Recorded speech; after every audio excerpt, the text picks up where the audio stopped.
Okay. So today I'm going to be doing showing you the second appointment, okay, for the second appointment for when we sit down with clients. So if you haven't watched me doing the first appointment, okay, this will be quite different for you. So the first appointment, we sit down, we do a scoop. So that's where we gather the information from the client. We go through the scripts, which is found in the workbook. Then we go through the KTP presentation, which is the kitchen table presentation, but it's abbreviated down to KTP. And then we complete the form, which is called the fact find form. Yeah, where we gather the information. So everybody apart from Rebecca has gone through that process yet. Okay. And then that is the first appointment. Now we're going to be doing is the second appointment. And I'm going to go through and run through some information that you need in order for your carryback assessment. And then also, it will make it easier when you do your own carryback assessment, a carryback with a client, you can see the same techniques being used. Okay. But what I'm going to be showing you is what we're looking for when we're doing the assessment. Okay. So first things first, let me share my screen. Okay. And then show you the assessment. Okay. So this document here is called the carryback assessment. Okay. And it needs updating, but we're not going to focus on that today. Yeah. What you're going to be looking at is that what the assessor or myself will be looking at when we're doing the carryback assessment. So the things that you mandatory have to do in order for you to pass your assessment. Okay. So for example, ensuring that the free choices link back to the dime. The dime is what you do when you sit down with the client to work out what their protection needs are. Serious illness information captured on fact find, ensure that the quotes are affordable, check whether anything has changed since the last meeting, obtain written agreement to protection options selected A, B, and C, talk about the cancellation period as well, inform client that not to cancel any existing policies, ensure client completes the replacement form. That no longer exists, yeah, so we don't need to do that. So 7 we're not looking at. Give information only, not advice. Ensure that the client understands the importance of disclosing all relevant medical or hereditary information or consents to the agent completing. Okay. So there's some good practice things to know. Use the client's name, understand how to do the kitchen table presentation, understand the process of reviewing the fact find form, look at the 3 choices, get 10 referrals, understand how to complete the forms. Now, this GIST part here is different because this is the old school way of doing it, okay? When we had to do the forms. Now everything is online, yeah, so you don't have to necessarily know how to do that, but you need to know how to do the forms, okay? And explain the referral follow-up process, okay? So this is what we'll be looking for as the assessor, and we've got options to make comments, okay? So any questions about that assessment so far? Any questions? Any questions? No? No. Okay, cool. Okay. So usually when we're doing a assessment, okay, you might be able to use a live client, so like a friend to do it, or you do it via role play. Okay. So what I'm going to be doing is showing you via a role play. Okay. And showing you this way of doing it. Okay. So as a preparation for your carryback, what you want to do is make sure that you've got all the information needed for you to do the carryback. Okay. So let's say, for example, you sat down with the client on the first appointment, and let's say, for example, which is often common, they don't know what their balance is on their mortgage is. Okay. Or they don't know the interest rate on their mortgage. Okay. These are the things that we want to make sure that we have in place. Okay. So what you want to do is make sure you gather the information from the client. Yeah. So it's definitely making sure that you've got all the information needed. If not, you might say, okay, let's say, for example, I'm going to do an appointment for a client and they haven't sent me all the information. I'll reschedule until I get the information. Because you can't do an appointment if you haven't got the right information. Okay. So as a rule of thumb for myself, I would just cancel the appointment and then reschedule. Okay. Cool. Also, if you're using Calendly, just make sure that there's a reminder. Make sure that they know the date and time of when you're going to meet with them. Okay. And also, what you could do is that remind them that think about people who will benefit from having a financial plan. So they're already thinking about people that they're going to refer to yourself. Okay. So when I do my appointments, I use Calendly. So when I use Calendly, it makes it much easier for me to know if somebody's going to turn up or not, because it does it automatically and it's automated. Okay. So these are the things that you want to do. So make sure that they know what time you're going to meet and prepare them to have certain things in place for yourself. Okay. Cool. Yeah. Any questions so far? Any questions? How much is Calendly? It depends on the package. I don't even know. It depends. When I took it out was ages ago. So I would say if you're serious about your business, then Calendly will be a good something to do. But I wouldn't take it out straight away if you're new into the business, because you need to justify spending those money. If you've got volume like myself, then Calendly be something that will be good. Because when I first started, I didn't use Calendly. I would just physically send the emails out to people. And then I would have like templates on my phone of like the reminder texts, because you'll be sending things out all the time. So you just create like copy and paste, change your name, change your number, and have like templates on your phone. Oh. Yeah. And do that until you get the volume. And then you might decide, you know what, I'm going to invest in Calendly. But I wouldn't invest in Calendly straight away until you're getting going. Dennis, you're different. But for the people that are new, I wouldn't jump down the Calendly route just yet. Yeah. Cool. Excellent. Okay. So, is everybody familiar with the actual scripts for the assessment, for the carryback? Can you hear me? No. No? No. Okay, cool. So in the Genostar workbook, yeah, they have the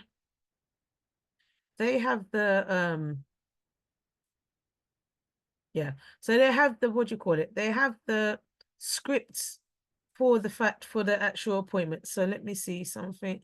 So if you look into your workbook, which I'll show you now, let me get it up.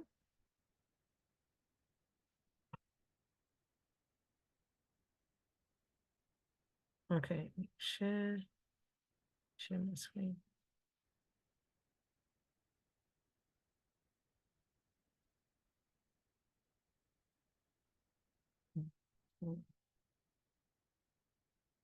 Right, so here we go.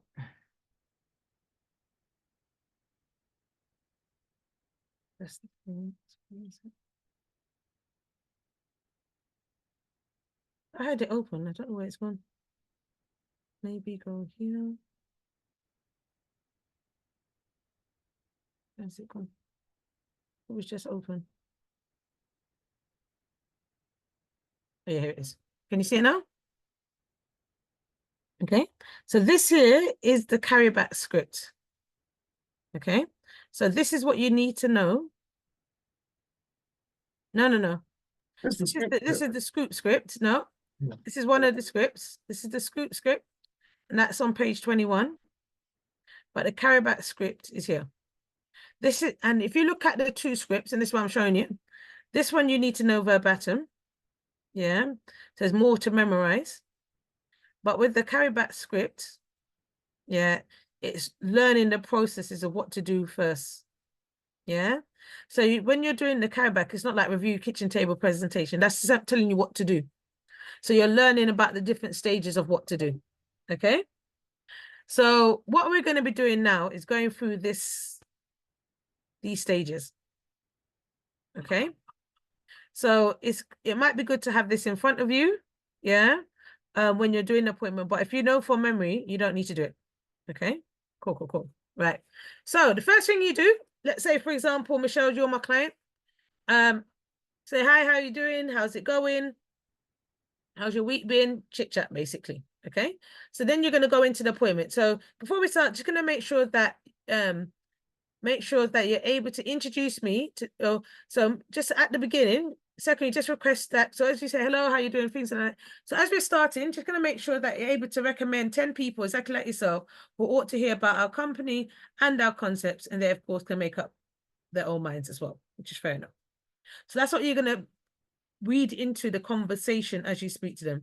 And then you got waffle, wait for answer. Okay. So when you listen to me doing it, I will say to you, hi, how you doing? Hi, Michelle, excellent. Just going to go through and go through the process to present your financial plan to you, but just going to confirm that you're able to introduce me to friends and family that ought to hear about our company and our concepts as well, and they can make up their own mind as well. Yeah. I don't say recommend 10 people because then in their head, they're just thinking 10. I want more minimum. They already know that the minimum is going to be 10.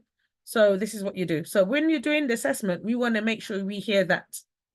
So Mr. and Mrs. Client, we're assuming that's husband and wife. Secondly, we request that you recommend 10 people, just like yourself, who ought to hear about our company and our concepts, and they, of course, can make up their own mind as well. Okay, excellent. So what I'm going to do now is I'm going to go through the fact find form. Okay, the fact find or the kitchen table presentation. So as you saw on the page before, it says here, review the kitchen table presentation, pausing on key pages such as how life really works and the 2 commitments. Okay. So because you would have done the scoop, I would just be going through this presentation. Okay. So this is how I do it. I say to the client, so we introduce you to Genestar, which provide financial freedom for all. We talked about some information about our company and how we aim to, our mission is to teach people how money works so they can help themselves become financially independent. So as I'm doing it, I'm not going over each page, okay? Because remember, they've already seen it in the first appointment, so you're not going through every page, okay? So, why is this not moving? We're authorized and regulated by the Financial Conduct Authority. We do not advise you, and we don't charge a fee, okay? Move on. So then we looked at problems facing families today, and we looked at how debt can be an issue that prevents families from achieving their goals and dreams. We also looked at the importance of having estate planning in place through wills and trusts. Then we also spoke about the importance of having the right protection for your needs. And then we talked about retirement. Okay. Then we showed you this example of a survey. And if you take 100 people at the start of their working lives and follow them for 40 years, you'll find that 1 was wealthy, 4 were financially stable, 5 were still working, 36 died before retirement, and 54% of people in this survey depending on friends and family. Okay. Then we spoke about how you'd like to retire. And then we showed you that the basic state pension is £203.85 per week. And that according to the retirement living standards, a single person requires about £13,000 a year, or a couple £20,000 a year just to afford the essentials such as food, fuel, and housing. And we help people bridge the gap with our complementary financial game plan. And then we also help families talk debt freedom. And we showed you this example of how we help families beat the debt trap. So this family with credit cards, loans, owing £20,000, paying £500 a month. We found through the financial plan, we're able to tell them that they're going to be debt-free in 22 years. And from the £20,000 of debt, they're going to pay back nearly £73,000, of which £53,000 is paid to the bank in interest. Okay. And by working with us part-time, this client was able to earn an extra £500 per month to apply towards their debt. And through the strategies we teach, this family is able to become debt-free 20 years sooner and save over £19,000 in interest. And you can see why many of our clients come and work with us. Then we talked about in your lifetime, you could have earned a fortune. So we said that, would you agree that it's not what you earn, it's what you keep that counts? Then we showed you the rule of 72, which is an old banking principle, which approximates the number of years it takes for your money to double. Yeah. So what we want to do is get this rule working for you rather than against you so that you can get your money doubling at a faster rate. Then we talked about why you should invest. to try and make your money work harder and grow your wealth and help you reach your goals. And those goals could be a dream holiday, retirement, or university fees. And then we introduce you to our partnership with Money Farm that allows you to invest in the global economy without having to go through the banks. Okay. And then we showed you this graph showing that there's an upward trend in terms of investments in stocks or shares over a period of time. And this person invested $100 back in 1926 in the S&P 500 and left that money in that investment fund until 2015, where it increased to £782,000. And then we spoke about Money Farm that gives you a simple investment service at a glance. And you get access to a digital platform, personalized advice, discretionary management of your portfolio. And also at the end of the day, you get human support. Okay. And so far today, 90,000 people are working with Money Farm and 2.4 billion has been invested so far. Then we looked at problems facing families today and not understanding their protection needs. And some of them have inadequate protection, mismatched coverage for their needs, uncertainty about types of cover or no protection at all. And then we asked you what's your family's biggest asset. And you said that, well, if you had a goose that laid the golden eggs, would you insure the goose or the eggs? So you said the goose. So what we want to do is get you to protect yourself as your family's biggest assets, as well as your your possessions. So we have a balance between the two. And then that leads on to the next page where we looked at how life really works. And this is the page that you stop and you focus on. So you explain this fully. Okay. The other ones I've skimmed through. This one is when you explain it. Okay. Is that clear? Cool. So in the early days, you don't have a lot of money, but as you move towards retirement, you need more money. And in the early days, you need more coverage. But as you move towards retirement, you may not need much cover, because when you're young, you may have young children, high debts and a house mortgage, where loss of income will be devastating. But then we spoke about as you move towards retirement, any children that you have are grown, any debt that you have is lowered, and any mortgages that you have is hopefully paid off at this stage of your life. So you're going to need a retirement income. And then we asked you where you were along this life cycle. Were you more to the left, the middle, or the right-hand side? Okay. So you just explained that one. The other ones you just skim through. Okay. And then we also looked at some of the reasons why you take out life protection. And then we looked at showed you the various different protection policies that we can offer you, such as life insurance, critical or serious illness cover, income protection insurance, and private medical insurance as well. Okay. And then we also looked at is all life cover the same? And then we discussed the different types of cover, whether you have accidental death benefit, death in service, and the two more common types of cover on the market, which is term life cover and also whole of life cover as well. And then we introduced you to serious illness cover versus critical illness cover, where we showed you that serious illness cover gives you more support for your needs. You're protected for more conditions and you can make multiple claims at the same time, as opposed to critical illness, which is more limited. Then we introduce you to private medical insurance, which pays all or some of your medical bills if you're treated privately. Also introduce you to income protection, which will pay out until you return to work, retire, or the policy expires. And then we also spoke about estate planning for wills and trusts. And we showed that the importance of getting a will, because the government gains 6.4 billion from inheritance tax, and a proper will and trust could potentially save you tens of thousands of pounds in care home fees and promote harmony within the family. Okay. And then we spoke about most people don't plan to fail, they fail to plan, where the problem is a traditional financial institution, so a bank, sell you financial products, whereas and that's not the solution that families need. So we provide a solution for families in the form of a complimentary financial game plan that provides personalized information to help people plan for their goals, dreams, and financial independence. And then we showed you that we can help you in all of these different areas listed on this page. And then we asked you, on a scale of 1 to 10, with 10 being the highest, how would you rate your desire to become debt-free and also financially independent? And then we asked you, do you currently have a written plan? Then we also looked at the financial game plan as a whole and looked at the areas that we can help you with.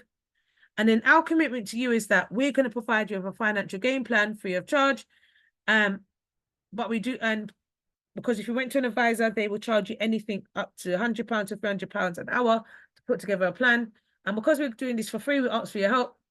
And all we ask for you to do is to refer us to 10 families just like yourself who ought to hear about our company, and our concepts, and they, of course, can make up their own minds as well. Okay.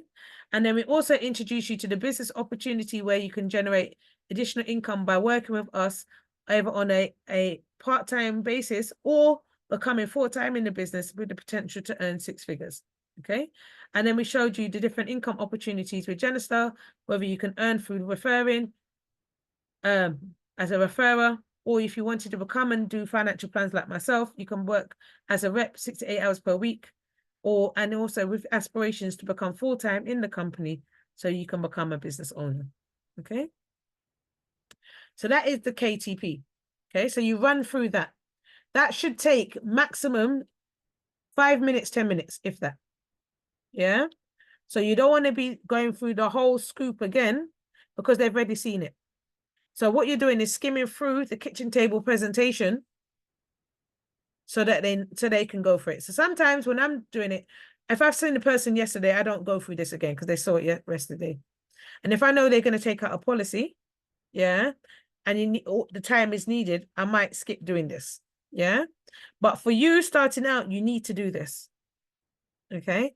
And go through the kitchen table presentation as a refresher. Okay. So go back to the script. We've done number 1. Yeah. And we've done number 2. Okay. Now, number 3 now is you're going to go back through with the client, looking at the fact find form. Okay. Now, what you would need to do, which I might need to do, is create the paper version of the fact find form with some information on there. Okay. So let's go to here and bring up one. Okay. Let's go to...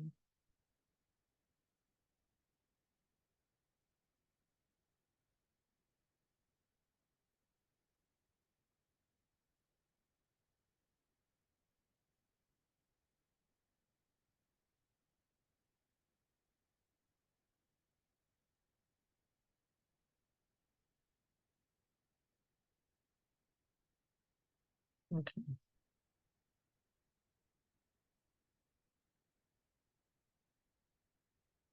Why is it doing that? Okay. So what you do is you'll go back through the fact find form. Okay.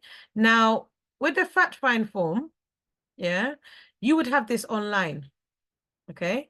But because you're doing your assessment and you don't have access to the online system, there's no form that you would be able to complete. So what you're going to do is use, so let's say, for example, for this example of the session today, let's assume that what I'm going to show you now is full of information. Okay. So you'll go back. So what you do is when you go back to the client, you'll have their goals and dreams. So you have something written in there. What are their goals and dreams? And it might be going to, okay, so you might say the first goal is to get a deposit for a property. You wanted £20,000 by June of 2025. Next goal is travel fund. I want £50,000 by January of 2032. Yeah. And you're just going to read through them and say to the client, are these goals and dreams still okay? Now, if you see me doing the scoop, you'll see me doing this anyway. Okay. A carryback, you'll see me doing this. And then you're just making sure that the information that you put into this fact find is correct. Okay. Because of GDPR, I can't show you one that's live because then I can get in trouble. But just assume that there's goals and there's information written there. There's a paper version. So if you wanted to, you could create your own fact find form and use that in your assessment. Okay. Then you also have retirement. So you said that. So let's say, for example, Dennis, I'm doing this with you. Okay. So Dennis, are your goals and dreams okay? Are we happy with the timelines? Yeah. Okay. So when we spoke, we talked about retirement. You said you want to retire at 68 with access to about £2,000. Okay. Is that still okay? Yes. Okay. So then we took down your name. Yeah. Take your name, your date of birth, your marital status, and your residency in the UK. Then we took down your address. Just make sure that I've got the right address. Then we took down details of your 2 dependents and you just check the details. Then we also talked about your assets. So your house is worth £400,000, your personal property is £50,000, and you own a motorbike, which is £20,000. Yeah. So just assume that there's something written here. Then you don't have any buy-to-let properties at the moment, so there's nothing listed here. And you do have contents insurance, which is due to renew in, let's say, August of 2025. Okay. So, like I said, you're assuming, yeah, that this document is full. Now, what I might do is create one for the assessment. So you're actually going through it, a fact-find form. We have the offline form and the online form. You lot will probably be using the online form. Yeah, but there is a offline fact-find form, which I can show you. I'll do that after. Then you're also just making sure that you got what you're doing is you're making sure that all the information is correct. Okay. Then you'll also look at your income and outgoings. Then I ask them, has anything changed since we last met? Yeah.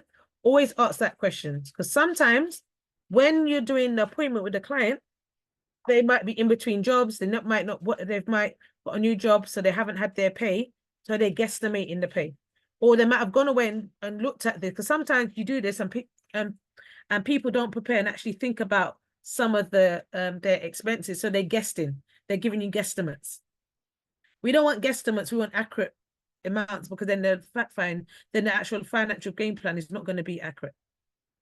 So when you go back to them to do the carryback now, you're making sure that the information is correct. Okay. And then you took down your savings. Yeah. And then you might have something listed there. And then your mortgage, if they don't have a mortgage, it'll be no. If they do have a mortgage, all of this information will be filled. Yeah. So for Elizabeth, Michelle, Rebecca, who I think's on here as well, when you've actually watched me doing a live appointment, it will come a bit clearer. Okay. So if they have a mortgage, all this information will be in there. Let's say now, for example, I sat down with you, Elizabeth, and we're going to do an appointment, but you hadn't given me your interest rate on the mortgage. Yeah. I need that information to do the fact find, do the financial game plan. So I might just say, you know, I really need this information. There's no point in me presenting a plan on incorrect information. Let's reschedule and get that information to me. Or if I've asked them to send them information and the meeting date's coming up and they haven't sent it to me, I would say to them, I need this information either at the meeting or before the meeting. If not, we have to push back the meeting. Yeah, because if you go into the meeting and you haven't got all the information, you're presenting a plan that's not correct, then they want you to go back to it and do it again because they've got the correct information, and they're wasting time, especially if they're not taking out any policies or anything like that. Yeah, it can waste time. Yeah, so you want to make sure that you have all the information that you need. Debts is an issue as well. Sometimes they don't know what exactly they owe, so there might be a period where they're going out and finding that information from the people that they owe money to. Okay, so here you would have things like credit cards, loans, information here. What's the interest rate? That's the number one thing that they don't know. What is the interest rate that they're charging on that loan? Because sometimes, and it happens, they don't know what the interest rate is. They go back to the company and they say, oh, Charmaine, thank God you told me to go back and ask them, because I went to them and I found out the APR on this loan is about 25%, which is extortionate. Yeah, but they didn't know. Or they have a store card that they took out and didn't realize that they're paying like 50% on APR because they didn't know. Because trust me, the highest APR I've seen on a loan, it was 1,473%. Yeah. That was like a payday loan. Yeah.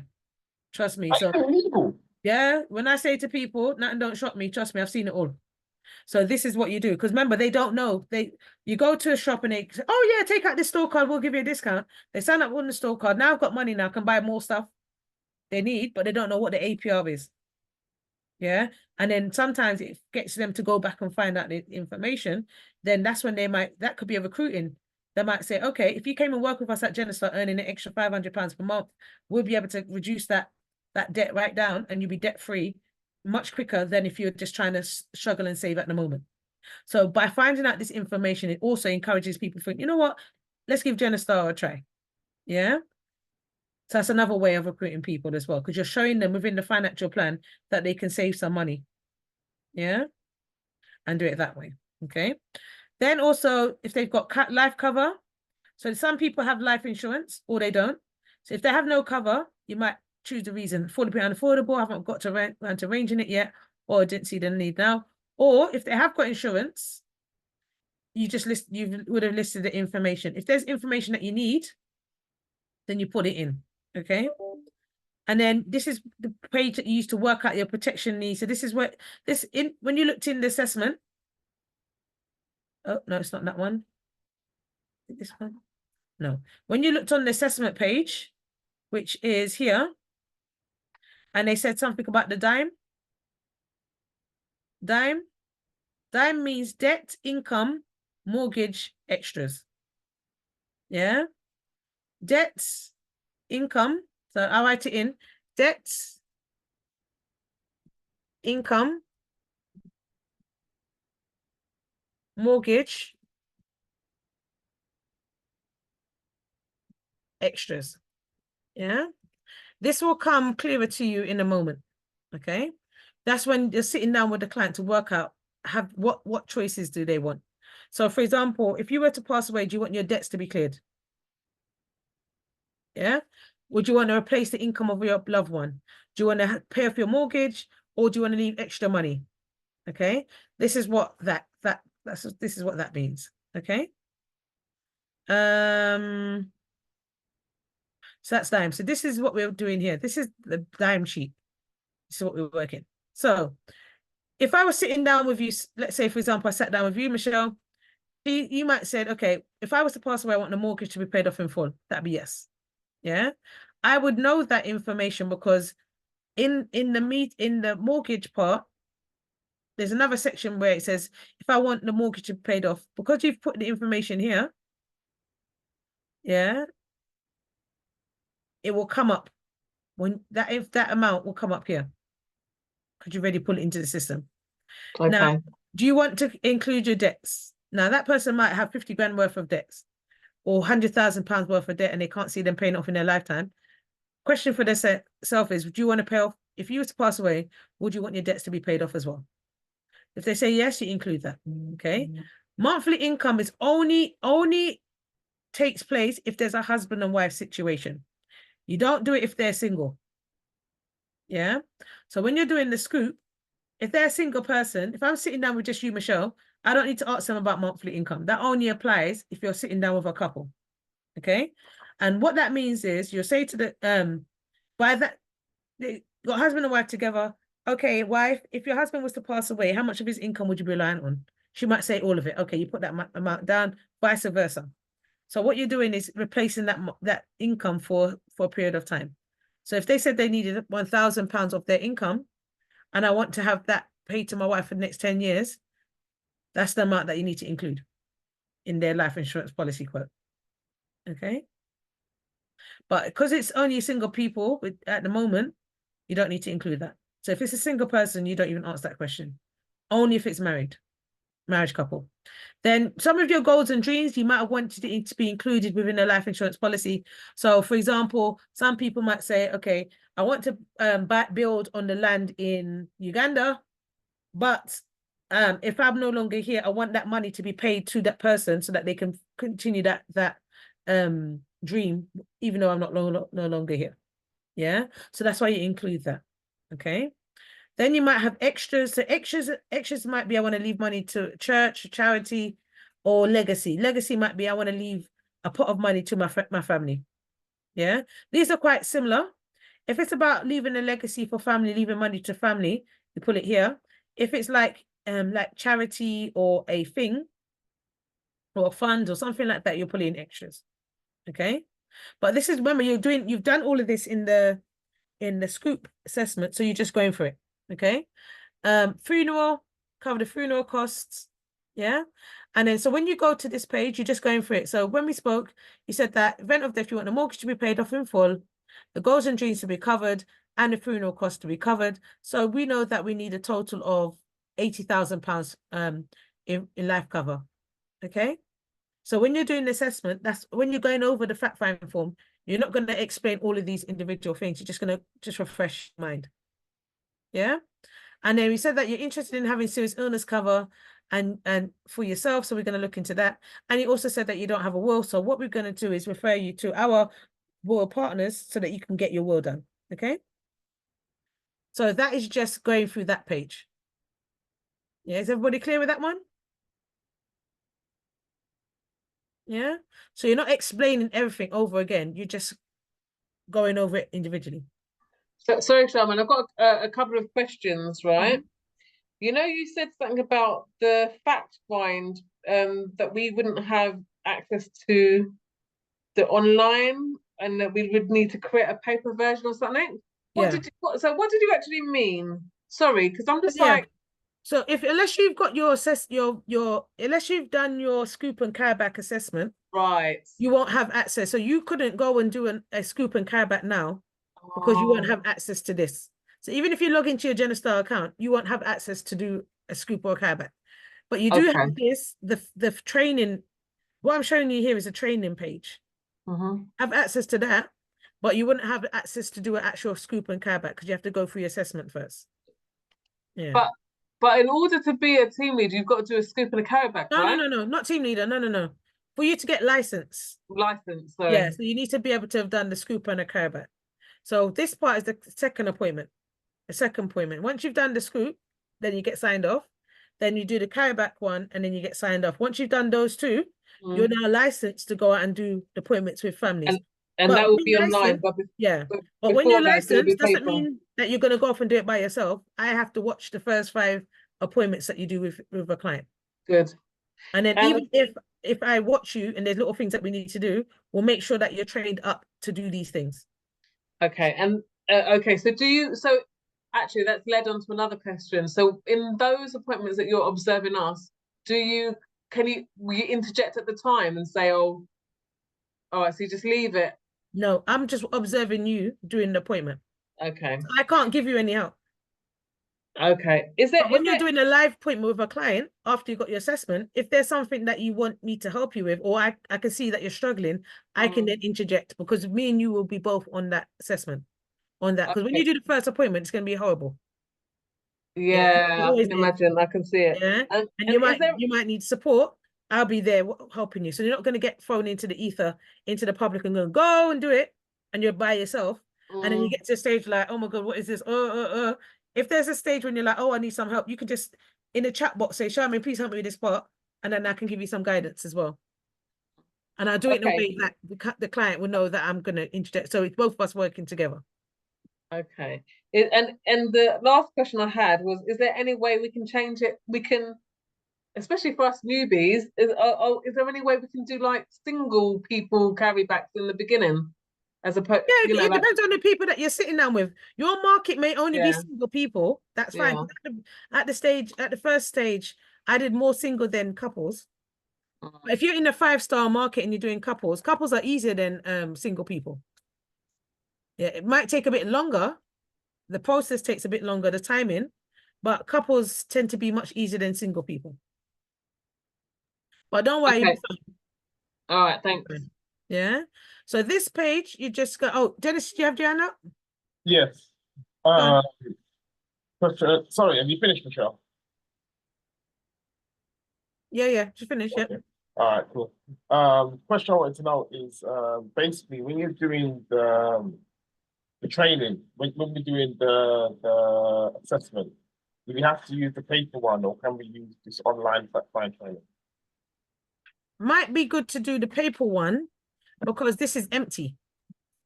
Oh, okay. And see, that's the thing. If I give you the paper one, when you go to the electronic one, it's completely different.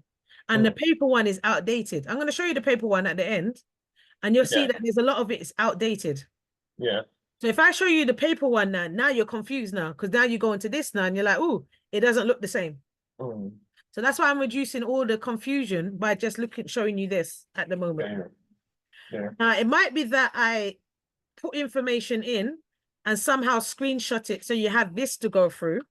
But I'm trying to work out what is the best solution to do that. Yeah, because if I screenshot, it's going to be really small. Wait 1 minute. 1 minute.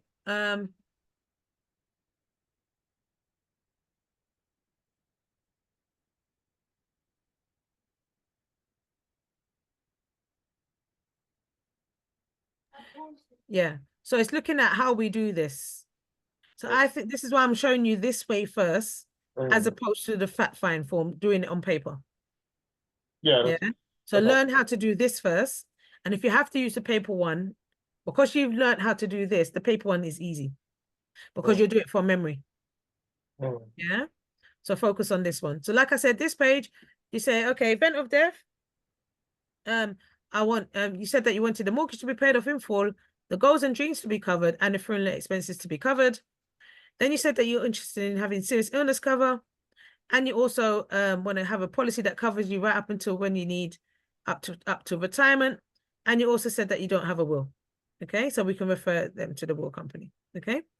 Then we also looked at priorities in event of death, and you said that if anything was to happen to you, you want the mortgage to be paid off in full, the debts to be cleared, the funeral cover to be covered, and any legacy to be paid out in that order.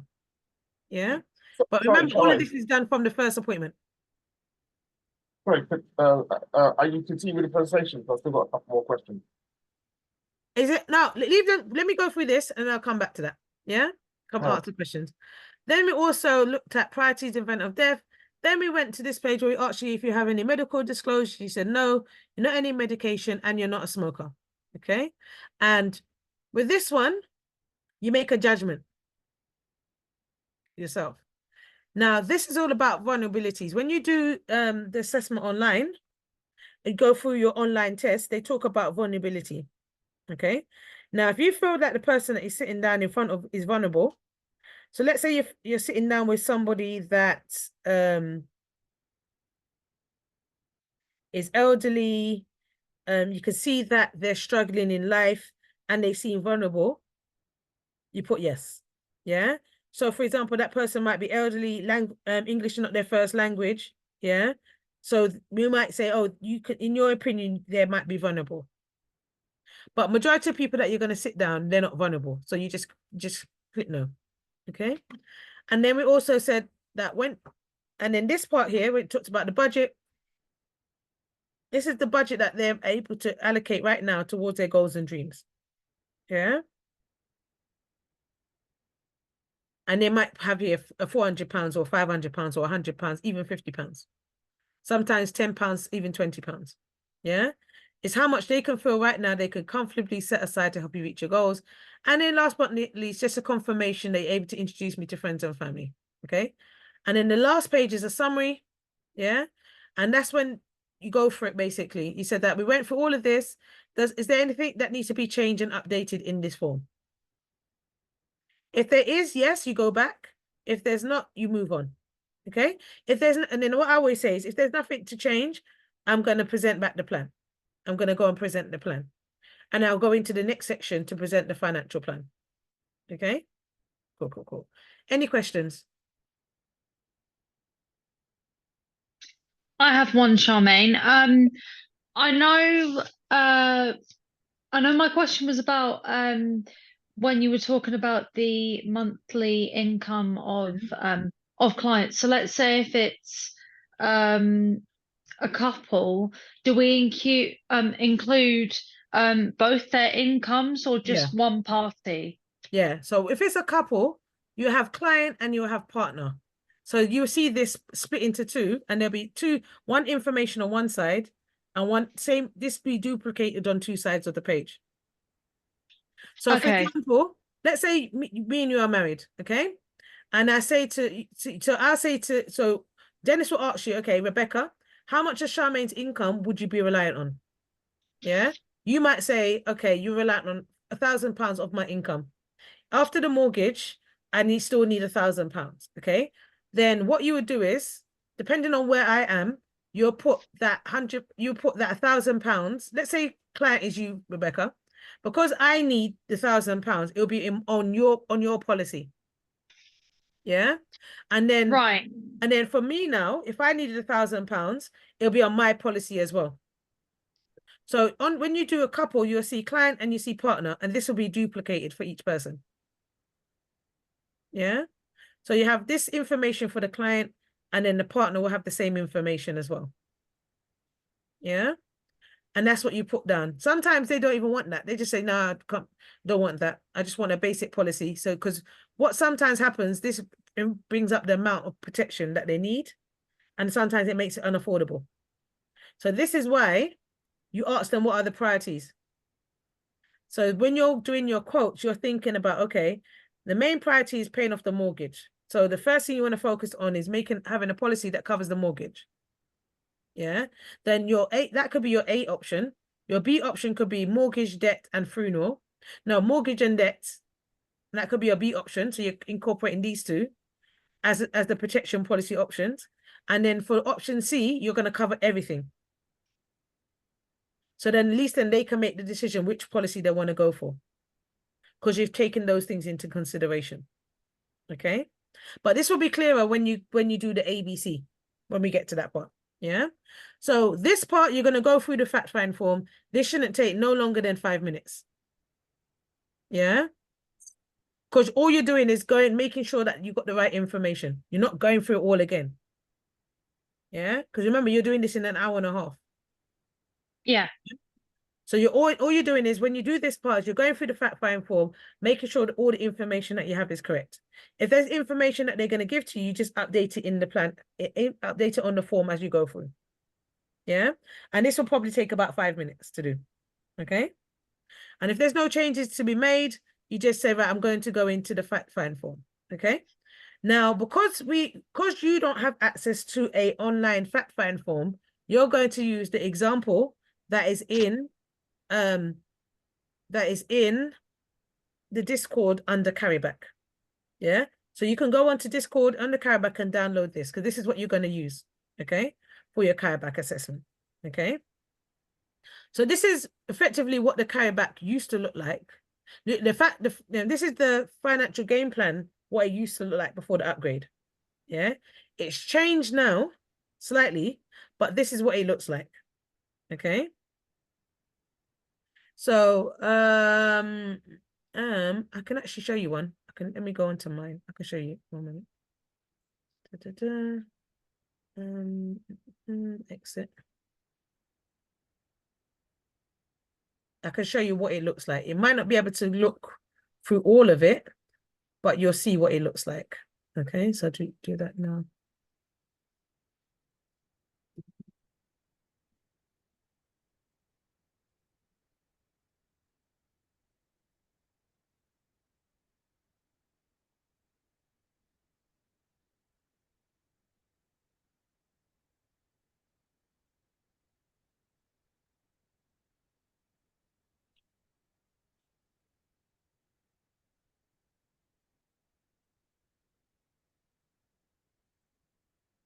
Okay. Right, I'm going to share my screen now. So this is what the fact find looks like now. Yeah. So this is what it looks like. So it's been upgraded. So this is what it looks like. Okay. So you have the people so you have the name of the person. You have this information here. You have your own name. So let's say, Michelle, you did the financial plan with them. You'll have your name there. And they have the option to print it out. Okay. Then you have building your financial house. And you're going to see the old version of it. And it's the same thing. Because all you're doing on this page is reading this. Yeah. So this is what the client sees. Then you've got your financial position, which is going to look very similar to the one I've shown you in a moment. And then you've got your assets and your liabilities and your net worth. Mine's is got nothing in there because when I did mine, it was like 819 how long, and I haven't updated it on the system. That's why it's got zeros. Yeah. Then you talk about retirement. All you do is read this, but I'm going to go through this with you in a minute. This is what it looks like. This is what it looks like now. Yeah. Elizabeth, you've got your one, so you can look at your own one. Yeah. And see how it is. Okay. Shanika, Michelle, you've got all your one, so you can go for it. But for the assessment, you're going to use this example here. Exactly same information, just looks different. Okay. So can everybody see that clearly? Okay. Let me move. Yeah. Cool. Right. So make it a bit bigger. So for the assessment, what we're looking at is if you can actually go through the financial plan and explain it to a client. Okay. We're looking so that you know what you're saying, what you're doing, and you know the steps. Okay. So let's go back to the assessment. Yeah. So you should, so if I was sitting down with somebody, I'd be using their name. We went through the KT pre, understand the review, answer the process of reviewing the fact find and the financial game plan. That's what we're doing so far. We've done all of this so far. We're going to be doing this part now. We're going to be moving on to this section here. Okay. So that's the good practice part. What we're going to be doing now, did you notice that I asked the question, has anything changed since the last meeting? Yeah, so I can say tick, I've done that. Yeah. We haven't done the quotes or anything yet. Yeah, we haven't done that yet. So we're going to be going through this in a moment. Okay. But we've gone through the good practice and the genocide competencies so far. Okay. So I'm going to keep referring back to this document. Any questions before we move on? No? Okay. Right. So before I go on to the fact find form, what I always say to people is if you're serious about doing your assessment, the best way to learn this is to watch somebody, myself, doing it live. That's the easiest way that you can learn how to do this. Okay. Now it's much, much easier for you because you can just go onto Zoom, log in, camera off, not saying a word, and be in your house, boom. Whereas when I had to do it, I had to physically come out of my house and be trailing around with Dana to learn this. So the quickest way to learn how to get licensed is just to watch me doing appointments. Like the Scoop appointment, I learned by just keep watching. Yeah. And watching people, watching me do it, I watched Dennis. No, I watched Dana. I watched Daryl. I watched other people doing it. And somebody else might do it in a different style. And you think, oh, I like that. Or I like that style. Oh, I like what they said there. I'm going to write it down. Yeah. And what I love about my team, sometimes when I'm observing them, they're doing the exactly same thing. They drop the same jokes at the right time. They do the little things at that time because they see me doing it and get a good response. They're like, I'm going to do that as well. Yeah. So all of these things. So when you're observing, when you're watching me do an appointment, don't just come there and watch me. Make notes as well. Yeah. What do I say? What do I say at the beginning? Yeah. What do I go straight into the financial plan or do I have a little chit chat with them first? Yeah.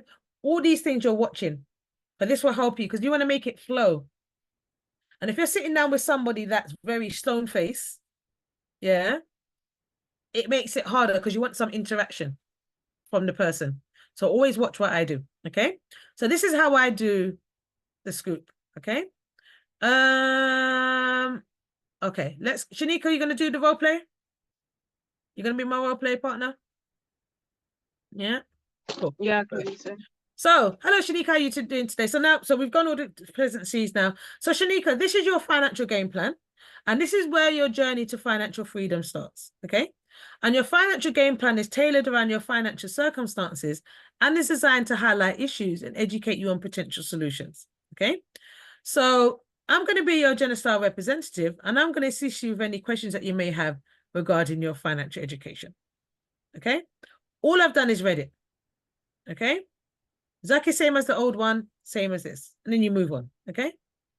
So the first page that we look on at so the first area that we look at on your financial financial plan is building your financial house. Now, do you see I'm using link words?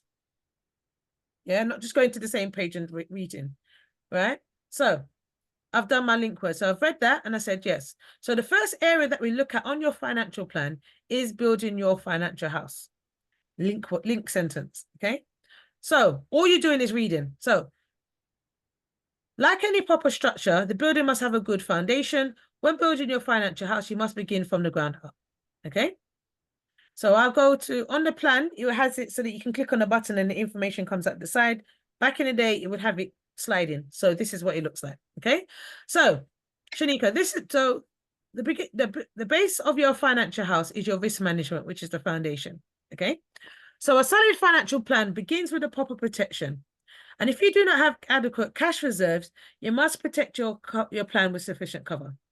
So this is utilizing items or financial products such as life insurance, critical illness income protection to protect yourself, as well as utilizing items such as car and building and contents to protect your assets, such as your house and your car. Okay. And what we're saying here is that beware not to overpay on premiums so that you can maintain your cover while eliminating your debts. Meaning that you want to have a policy that's affordable for yourself, that you can maintain your cover while you're working on eliminating any debts that you may have. Okay. Now, if the person that you're sitting on doesn't have any debts, yeah, you might just say, okay, beware not to overpay on premiums so you can maintain your cover while working towards your goals and dreams. Yeah. So because the person may not have debt, so why are you talking about it? Okay. So debt management is the ground floor. Now, most people have debt, some people don't, but I always read it out anyway. Okay. So moving up from the ground floor, from the foundation, we're going to the ground floor, which is debt management. So without a specific strategy and a written plan to become debt-free, you will leave it to chance, and families do not get into debt overnight, and there are no easy solutions. However, if you follow a plan and stay committed, you can become debt-free sooner than you think. So all I'm doing is reading that, okay? And then I might say to the client, if they've got debt, in a moment, I'm going to be showing you how to pay off your debts much sooner, okay? So creating that anticipation, okay? Then we go out to the first floor, which is the expense management. And people usually get into debt through improper spending habits. And there's a difference between needs and preferences. And each family must decide where the balance is between spending today and saving for your long-term goals and dreams. And then we ask the question, are there any obvious areas where you can make savings each month? Okay. So in a moment, we're going to look at some expenses and see where we can make some savings for you. Okay. Move on. Okay. Then you got asset management. Let me move that away. Asset management, which is the second floor. And short-term goals should include the establishment of an emergency fund, accumulating 3 to 6 months worth of income. And longer-term goals that are several years away can put those funds to work in more tax-efficient vehicles. And the keys for accumulating money are time, consistency, and patience combined with a sound plan. So all you're doing is reading this. Yeah, all you're doing is reading this. Yeah. And then the top floor, which is looking at your income management, and families need to maximize their income opportunities with either a career change or business opportunity, and business opportunities can carry a reduction in tax liabilities as well. Okay. So all you've done on this page is just read the question. So you might want to read one part and go, any questions? Okay, no questions, move on to the next one. Any questions, move on. Or you might want to read this and then ask any questions. Now, if you've got somebody that's a chatty batty, don't stop at each one, because they might ask a question for each one and just longs out the appointment. So go through all of them and then ask them, do you have any questions at the end? Okay, because as you're going through this, you're consistently focusing on the time. But remember, you don't want it, each appointment, we have an hour and a half. When you start going to 3 hours, you've lost them. Because by the time you get to them asking about referral, they'll be like, oh, I'm tired now, I'm tired, can I send it another day? They never do it. Yeah. So you want to make sure you go through this at a pace. Okay. Sometimes I might sit down with a client and they're falling asleep. I'm like, look, you know what? Let's reschedule. Because do not, as a rule of thumb, present to anybody that's half sleeping or falling asleep. Because number one, anything that you've explained to them, they will never remember. Any policy that they take out will end more like cancelled because they did it in their sleep. Yeah. You don't want that. Yeah, you want the person that you're sitting in front of to have the energy to interact with you and understand what they're learning. But it doesn't make sense. Yeah, so always make sure that they're okay. If they're ill, reschedule. If they're tired, reschedule. Yeah, but don't try and do an appointment with that person if they're half sleeping or they say, oh, I've got the flu, and you can see that they're proper work up. Don't even bother, because it won't work. Trust me, been there, done that all the time. Because all they're thinking about is, you know what, I just want to go, my head pounding me, I just want to sleep. They're not taking any information in. Okay? So this is where it's a judgment call. So this is why I always start up at the beginning with the banter. How are you today? How's it going? Because you know, some people are just polite. They're knackered. But because you've done an appointment, they're like, oh, let me just be nice. I don't want to waste your time. And if I do in the chat and they're like, you know, I'm really tired. I'm really tired, but I still want you to do the appointment. And I'm like, no, it's fine. It's not a problem at all. Let's reschedule when it's another day. Oh, you sure? I insist. Let's reschedule. Because they respect you for that as well. Yeah. Because then they think that you're not just trying to sell them something. which is not what you're trying to do anyway. Yeah. So these are all the little things that I've learned over the years. Yeah. And when you do that, you have a better impression on the person. Okay. When you're sitting down with them, because you're showing that you care about them. Yeah. Those are things that also help. Any questions about this so far? Any questions? Any questions, Dennis?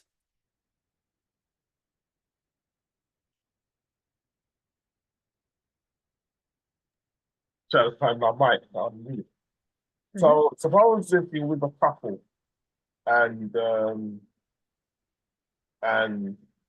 would the same would apply if the wife is willing and the husband is not, like the husband might be tired, or vice versa. Would this apply?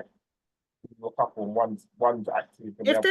If they make financial decisions together, then same thing. Okay. Because what will happen is, if you sit down with the wife and the husband is the main decision maker, no matter you might have gone through the whole process to do a financial plan, put policies in place and things like that. Now, because the husband's not there, they end up cancelling. Oh, I spoke to my husband and he said not to do it. I'm going to cancel. Yeah. So you want to make sure, like you saw me earlier with the lady. So in the appointment earlier with Dennis, sat down with her, had a conversation with her. Within the conversation, we found out that she got a husband. Husband doesn't have any life insurance. So I could have done the appointment with her one, but she mentioned her husband who hasn't got life insurance. So instead of me trying to do it with one person, let me just get them both in the same room to do an appointment for both of them. Yeah. And do the life insurance for both of them.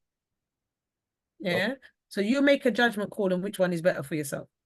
Yeah. So that's this first page. Okay. So the next page, when you're sitting down with a person, is the financial position. Okay. So remember when I showed you my one? Yeah. Exactly same thing. Building your financial house, financial position. This is what it looks like on the form right now. Yeah. Exactly the same. Yeah. But on the old one, it's just laid out differently. Okay. Cool. So let me go bring that back up. Where is it? It's here. Okay. Cool. Right. So all you're doing is reading this. I say this is your finance. Now we're going to look at your financial position, linking sentence. Okay. So a healthy financial position will have less money going out the door than coming in, and your income is the sum of you and your partner's revenue streams. Okay. So this was done for a couple. So you can see that it's got client and partner on there. Yeah. Property investment assets means that they've got a buy-to-let property, and this is the rent that they're getting from that property. Is that clear? Yeah. Yeah. Cool. So this is how I do it. I say, okay, client. So this is your financial position. So according to the financial plan, your total income is £3,956, which is made up of your income from your employment and your property investment. Okay. Now, if you study people who are wealthy and financially independent, they usually have at least 6 streams of income coming into their household. Okay. So at the moment, so let's say, for example, this person didn't have that property investment there, that weren't there, and the only income that they had was from their employment. Okay. So this is what I always say. Okay. So at the moment, your income is only coming from your employment. Okay. Now, if you was to lose your job, that would be leaving you in a vulnerable situation because there's no other streams of income coming into your household. Yeah. But if you study people who are wealthy and financially independent, they usually have at least 6 streams of income coming into their household. Okay. So getting that idea that they need multiple streams of income, because if that one stream of income is cut, you have a safety net. Whereas this family now, they've got income coming in from their investment property. So that's another stream of income. But most families that you're going to sit down in front of will not have multiple streams of income. Okay. Cool. Have I lost people? Dennis is still there? Okay, cool. Oh, he's there. Okay, cool. Okay. because I can't see anybody because this thing gets in the way. Okay. Yeah, cool. So this is what I would say to the client. Okay. Is that clear for everybody? How to explain the income part? Shanika?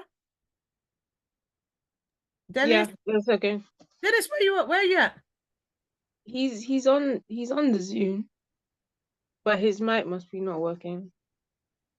Okay.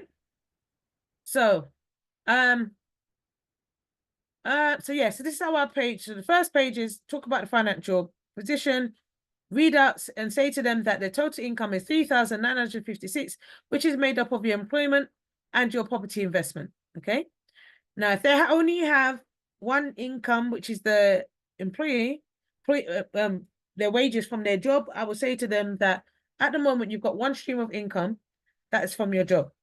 If that stream of income was cut, you'll be left in a vulnerable situation because they have no other streams of income coming into your household. And if you study people who are financially independent and wealthy, they have at least 6 streams of income coming into their household. Okay, so you're planting that seed. Okay, streams of income, because remember, this is a recruitment. Yeah, you're showing them that if they come and work with us as another stream of income, that will help them. Okay, and then you also have your expenses. Yeah, your expenses come up to £2,367, which is made up of your mortgage, your rent, your other is other costs, your food, your transport, your credit card, utilities, rates is council tax, and your clothing. Okay, so your total monthly outgoings come up to 2,367. Okay, so at the on the actual online version, if you look here, you see how your net income is this, and your total outgoings come up to this. So if you to work out your disposable income, you minus your net income from your total outgoings, which leaves you with a figure of X, Y, and Z. Yeah. So if that figure is positive, that means that they're spending within their means. If it's negative, that means that their income is higher than their outgoings. Then that means that their outgoings are higher than their income. So they're spending more than what they're bringing in, and that will be negative. Okay. So what if it's positive for me? I'll say to them, okay, your net income is X, Y, and Z. Your total outgoings is this. This leaves a positive net income after expenses of £500. Okay. Now they might go, oh, I don't think I had that much. I don't think I had that amount. Yeah. Then I always ask them, do you feel that's an accurate depiction of what is left over after you pay all your expenses each month? Sometimes they say yes. Sometimes they say no. If they say no, then there's something else that they're spending money on which they haven't allocated. And usually at this time, then they go, oh, damn, I forgot that I'm getting some money from somebody, a lodger that's living in my house that gives me £500 a month. So sometimes it jogs their memory. So then what you do is you just go back to the fact find form and add it in as the income. And then when you save it and come back to this, it would have changed the numbers. Yeah. So you might see me doing that, Shanika. You might see me doing that as well. Because people sometimes when they do it, they forget certain things. Okay. So then I explain. Okay. And then I ask them, how do you feel about that? Yeah, that's good. Or if it's a really low amount, they're like, yeah, I need to fix up and bring in some more income. Okay. And then looking at your total outgoings. So then I move on to this section here. So if we go back to the example, this is what you're seeing. Yeah. Yeah. This is what you're seeing. So let's look at this example here. Okay. So on the electronic one, this is what it will show you your outgoings. Okay. What it looks like. So imagine that old one onto here. Okay. So according to this graph, you can see that your outgoings are shown in a graphical form. So you can see that the majority of your income is going out in your mortgage, which is typical for most families. If it's not mortgage, then it's rent. Okay. And then other food, transport, credit card, utilities, rates, and clothing. Okay. So what we're saying here is that you might want to look at your expenses and look and see where you can make some savings. Okay. So for example, you might go look at your other and see if you can reduce that down. Okay.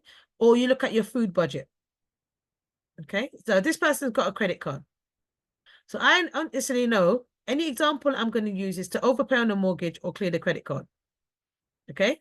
So this is what I do. So I get them to look at their expenses. And I say, okay, Shanika, the majority of your income is going out on your mortgage, other food, transport, credit card, utilities, and rates. Okay. And clothing. Okay. So what we want to do is see where we can free up some income to actually help pay off the credit card or overpay on the mortgage. So let's say, for example, Shanika, we reduce your food budget down to £200. Okay. So now we've got taken your food budget from £300 to £200. That reduces down. Now you've got £100. Yeah, now you've got £100 spare. Now you don't spend that £100, you give that £100 a job to do. Okay.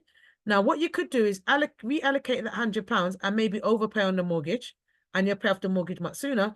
Or you use that money and put it on the credit card, which I'll probably advise because the APR on the credit card is much higher than the mortgage. Yeah, to pay that off. So now you're paying £300 a month, and you'll be able to pay off that credit card much sooner. So what you could do is go through all your expenses and see where you can free up some income. And then what you do is once you freed up that income, reallocate it to somewhere else. Okay. So don't spend it, give it a job. That's how I explain that. Okay. Yeah. Any questions about this? No? So, nice. No? Straightforward? Cool. Yeah. Yeah. And then what you could say to them in a moment, I'm going to actually show you how, if you did this in reality and you freed up £100, how long it would take for you to pay off that credit card, and also how much that £100 could be used to overpay on the mortgage to pay it much sooner. Okay. So you're building up the anticipation. Yeah. Cool. So then you move on, and then we look at your net worth. Okay. This part always makes me laugh because people always think, oh, I ain't got no net worth. Yeah. And I remember this couple was a Zimbabwean couple. Yeah. And when I showed them this, I was like, oh, really? I'm worth all of this. I didn't realize. Like, and then the wife was teasing her husband about cleaning it up. And I was like, la, la, la, I'm not listening. Just in case, you never know, it can happen and you're a witness to it. Yeah. So we was laughing and joking and bantering about it. Okay. So this section here is looking at your net worth. Okay. So if we look at the electronic one online, this is what it looks like. Yeah. So this is what it looks like in the modern format. Yeah. Which is very similar to what the old one looks like. Okay. So what do you have that positively contributes to your overall net worth? Okay. So obtaining a positive net worth is something to strive for. To obtain this, you need to acquire assets that outweigh your liabilities. Okay. So if you're strong enough, you wouldn't require employment. So this is what we would do when we did it first. We'll read this out. Yeah. Okay. So at the moment, your assets come up to 626,329, which is made up of your mortgage that you've paid off so far, the property that you own, the value of the property that you own. No. Let's do it this way. Start off with the residential home that they own. So when you look on the plan, if it says home, it means their residential property that they live in. And that's the value of the property. Okay. The value of your car, the value of your personal property inside your home. That's the buy-to-let property that they own, 270,000. And this is what's paid off on the mortgage so far, which comes up to £626,000 as assets. Okay. But your liability is the outstanding mortgage, which is comes up to 92,471, which is the outstanding mortgage and the credit card balance. Okay. Now to work out your net worth, you minus your assets from your liabilities, which leaves you with a net worth of £533,000. Yeah, which shows to me that you own more than you owe. Okay. Are you happy with the net worth that so far? So at the minute, half £500,000 net worth so far. Okay. Yes. Yeah. Is that clear? Yeah. Dennis, clear? Cool. Okay. That's all you're doing, explaining this. So if it's positive net worth, that shows that they own more than they owe. If it's negative, that means they owe more than they own. Yeah. But majority of people that you sit down with, their net worth is positive. And sometimes when because nobody doesn't know their net worth unless they've done this calculation, it kind of excites them because they think that the net worth is much lower, but when we show them, it's much higher. This couple was different because they had buy-to-let properties as well. Yeah, which you will come across. Okay, and you don't know who you're going to sit down with. I sat down with a lady that had 15 properties that she owned in West London. Her net worth was about 4 million. Yeah, just on her property portfolio. So you don't know who you're coming across, and you would never know that this woman owns about 15 properties by looking at her. You would never know. Okay. So then you read that. Then it shows it in a graphical form. Okay. Oops. So this all you're doing is explaining the graph. So it shows you here that that at the moment you've got assets that come up, your home and your property and your mortgage paid off and your personal property to assets. And then the only thing that have that negatively detracts away from your overall net worth is your outstanding credit card and your mortgage. So what we're going to be doing in a moment is showing you how to pay these off much sooner. Okay, cool.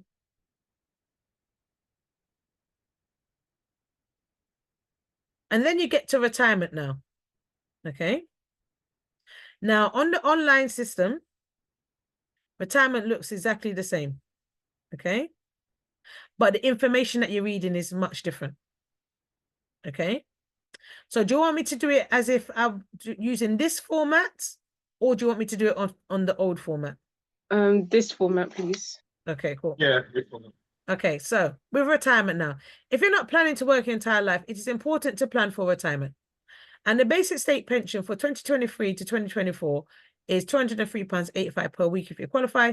And you just read this. All you're doing is reading this, okay? Then I will say to the client, okay, with inflation, a fixed amount of income will buy less in the future than it buys today. So this is why it's so important that we plan ahead for our retirement, okay?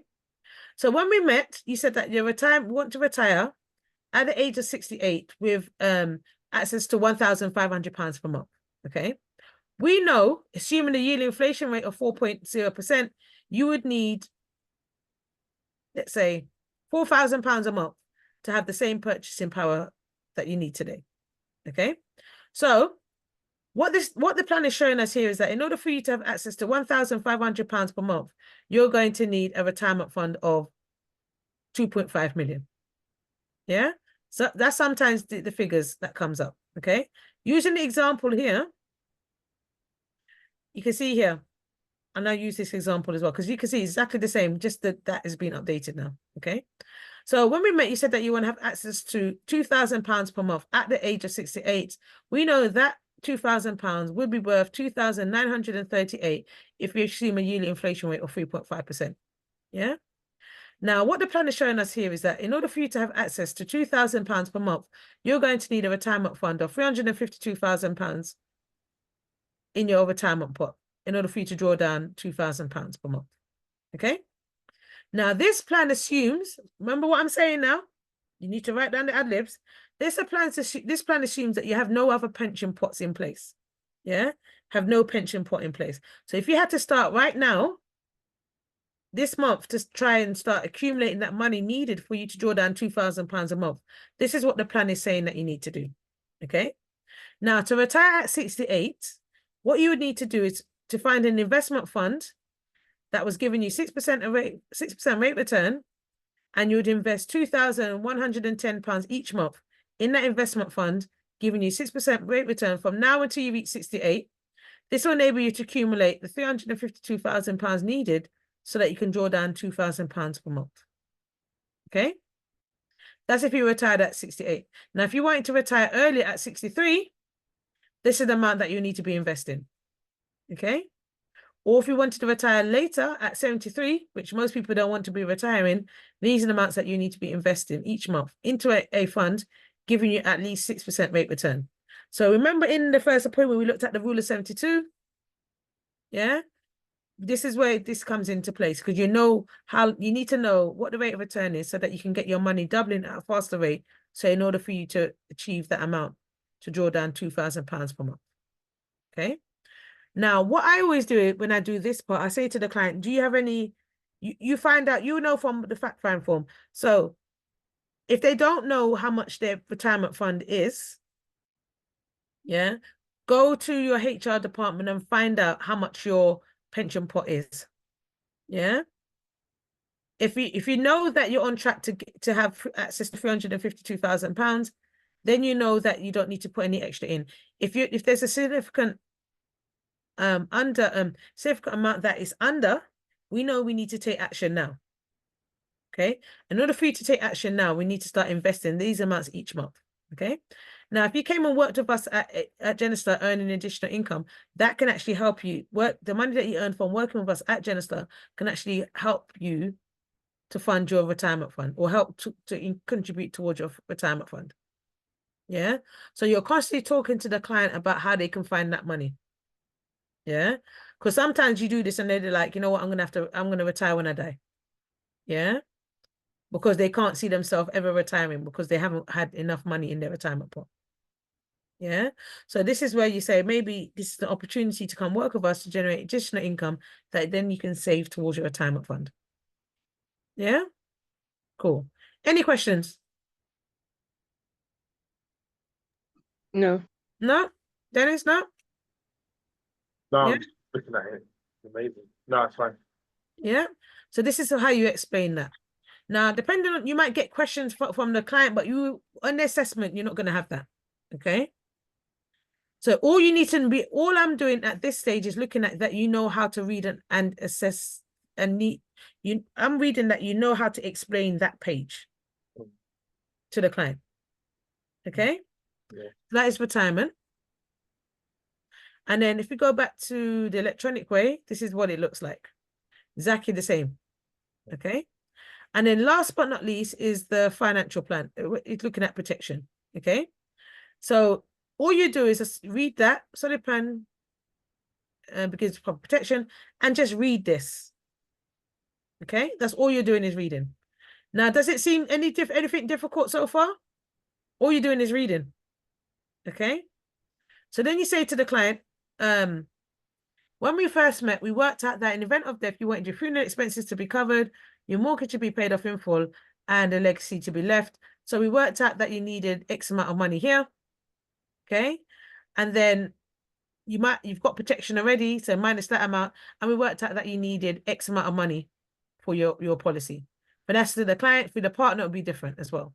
So if we go back to the example that I'm showing you for the assessment, yeah.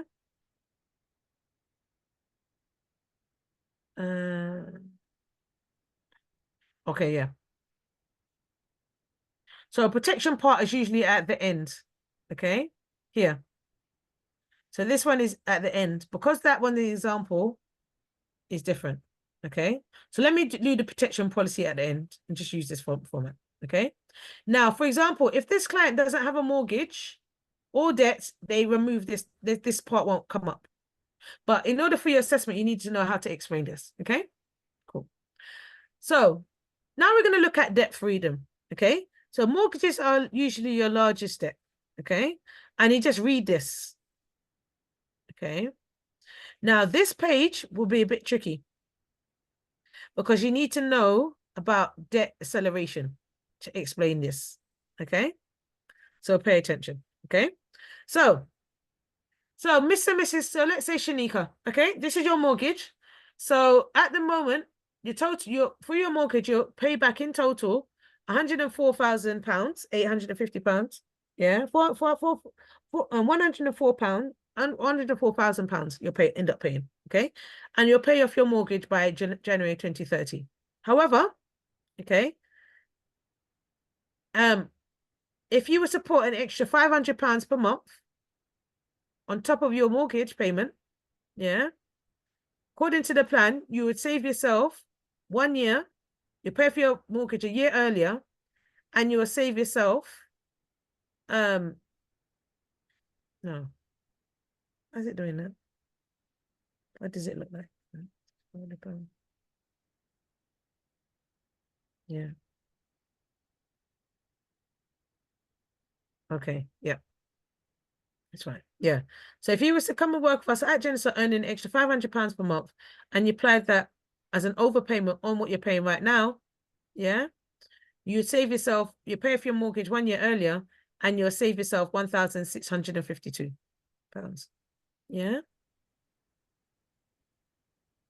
Now, there's two with this one, it's a bit more trickier. I might have to go through this and make it a bit easier. Okay.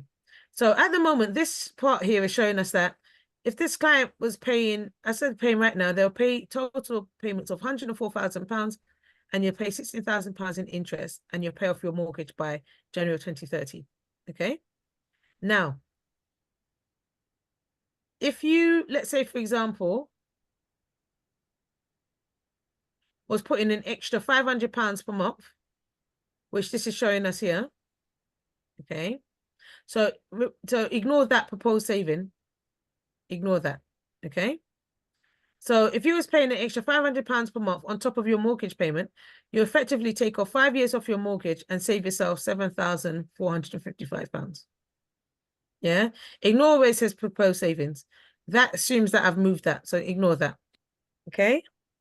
So Shanika, Dennis, Yeah.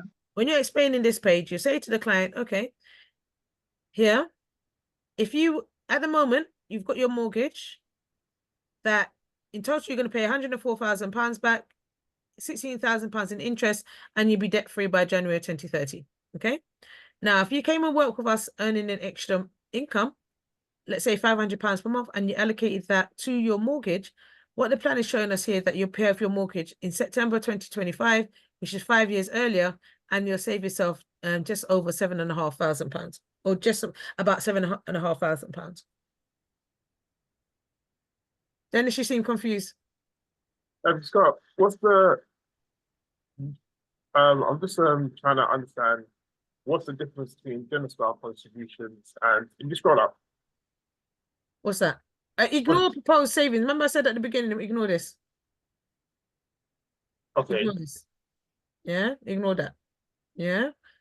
Because the example is just paying extra £500. So ignore that. Yeah. Can you So- change the Genesis contribution?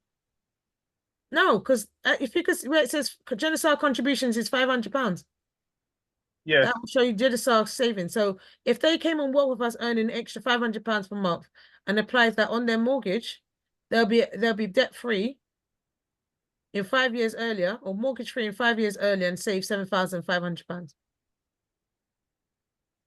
Right. So what's extra monthly contributions? That's if you move that, but because that's zero, remember you're looking at something that's static. Yeah. If it's electronic, if extra, let's say for example, you sat down with a client and he said, okay, if you put an extra, let's say for example, you went through your expenses that we looked at earlier and you freed up an extra £100, you just put an overpay by £100, Mm. and the figure will come up and you'll pay it off in X amount of time. Right. So extra is what the client themselves can generate, and Genesis The other start is if they what- came and worked with us, earning extra £500 per month, that's what they can potentially pay off their Right, mortgage got 5 it. years earlier. Got it. Right. Yeah. Mm. That's all we need to see at this moment in time. Yeah. Yeah. It's hard to do this with bi-weekly payments because we can't change anything. We wouldn't be able to explain this. Mm. Yeah. But you need to know what it is. Mm. Yeah. Yeah. That's why you'll be observing me doing the live appointment. Yeah. Because it's hard to do this without a live Yeah, you can change the monthly to bi-weekly. yeah. Yeah. So let me try something. Yeah, one moment. Ask me a question while I'm doing this.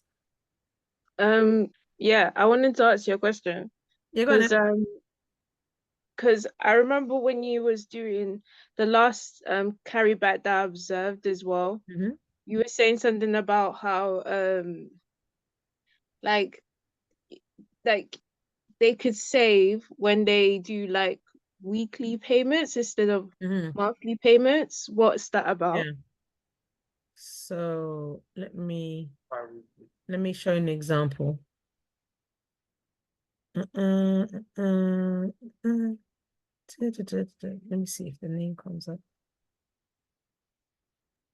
in relation to Shanika's question, Charmaine, Mhm. if the client has got a mortgage, that bi-weekly payment that Shanika's talking about, would you only show that on the carryback, or would you show that on the slide in the scoop as well? No, I'm not teaching them everything I need to know on the Hmm.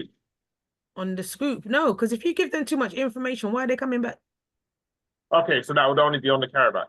Some people do it on the carryback, on the scoop, but no, I want them to come back.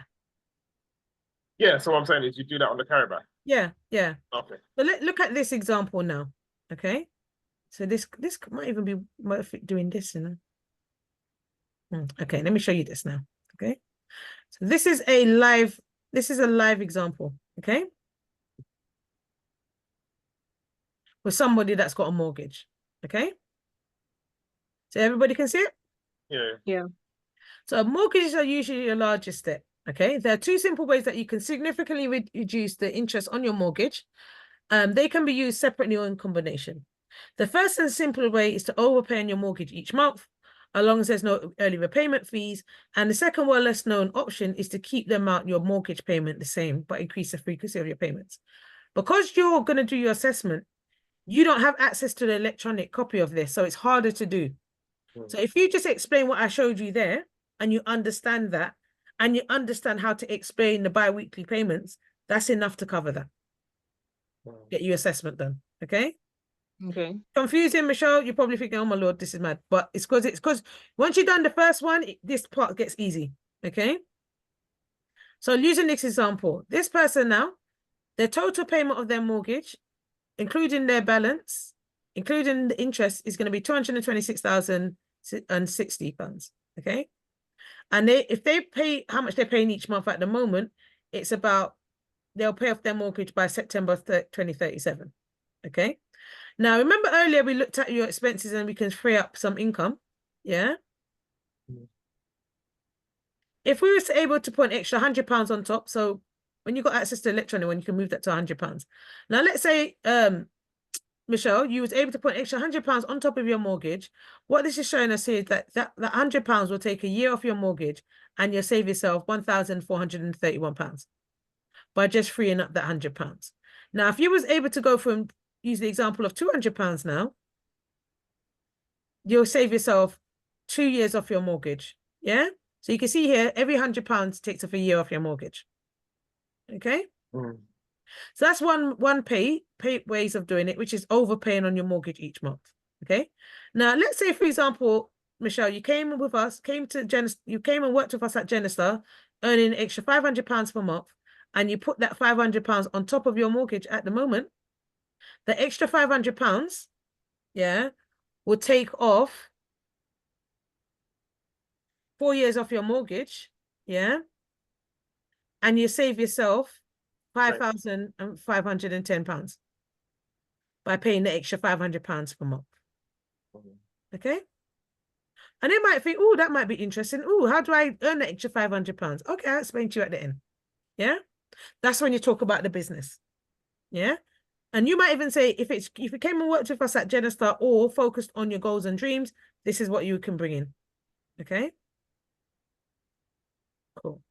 Now, when we're doing this, we would have done the goals and dreams already, but we can go back to that. Okay. Now,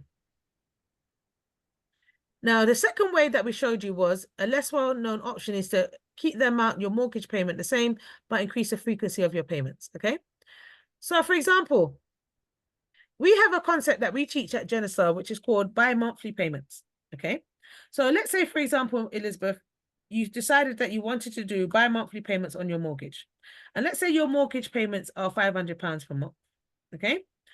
What you do is, and we're going to start, this is the first of the month, which is perfect. Let's say today you paid your mortgage payment of £500 per month. Okay.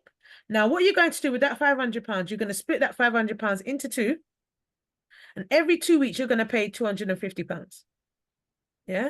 So every 2 weeks, you're going to pay £250. So even though you get to the end of the month, it's still £500, but you split into two. And the reason why you do that is because when you put your money, you make your payment into the account, your mortgage account, because you paid, when the bank goes to check and work out how much interest they're going to charge you for that month, because you put that extra £250 in that account, that means that you paid more back on the capital, which means that they have to charge you less interest. And if you do this consistently over a period of time, they will charge you less interest and you're able to pay off the mortgage much sooner because they're charging you less interest. Okay. Let's say, for example, Elizabeth, now you did that, might not making any extra payments, and you paid every 2 weeks. Okay. With the money that you're paying right now, you can see that will take off a year off your mortgage. Yeah. By just changing the payments. Now, if you did this paid every 2 weeks and made an overpayment, so if you had the overpayment of £500 plus paid every 2 weeks, so you're paying £500 every 2 weeks now, as opposed to £250. Yeah, you can see here that by making those 2 payments, overpaying. Yeah, so if you were to pay £500 extra and pay every 2 weeks, okay, you'll be debt free by January of 2033, and you'll save yourself £6,753. Yeah, and you'll be mortgage free much earlier. Yeah, that's like 4 years earlier. Yeah, by just making an overpayment. Yeah. Now, in order for you to do this, there's 3 things that you need to know.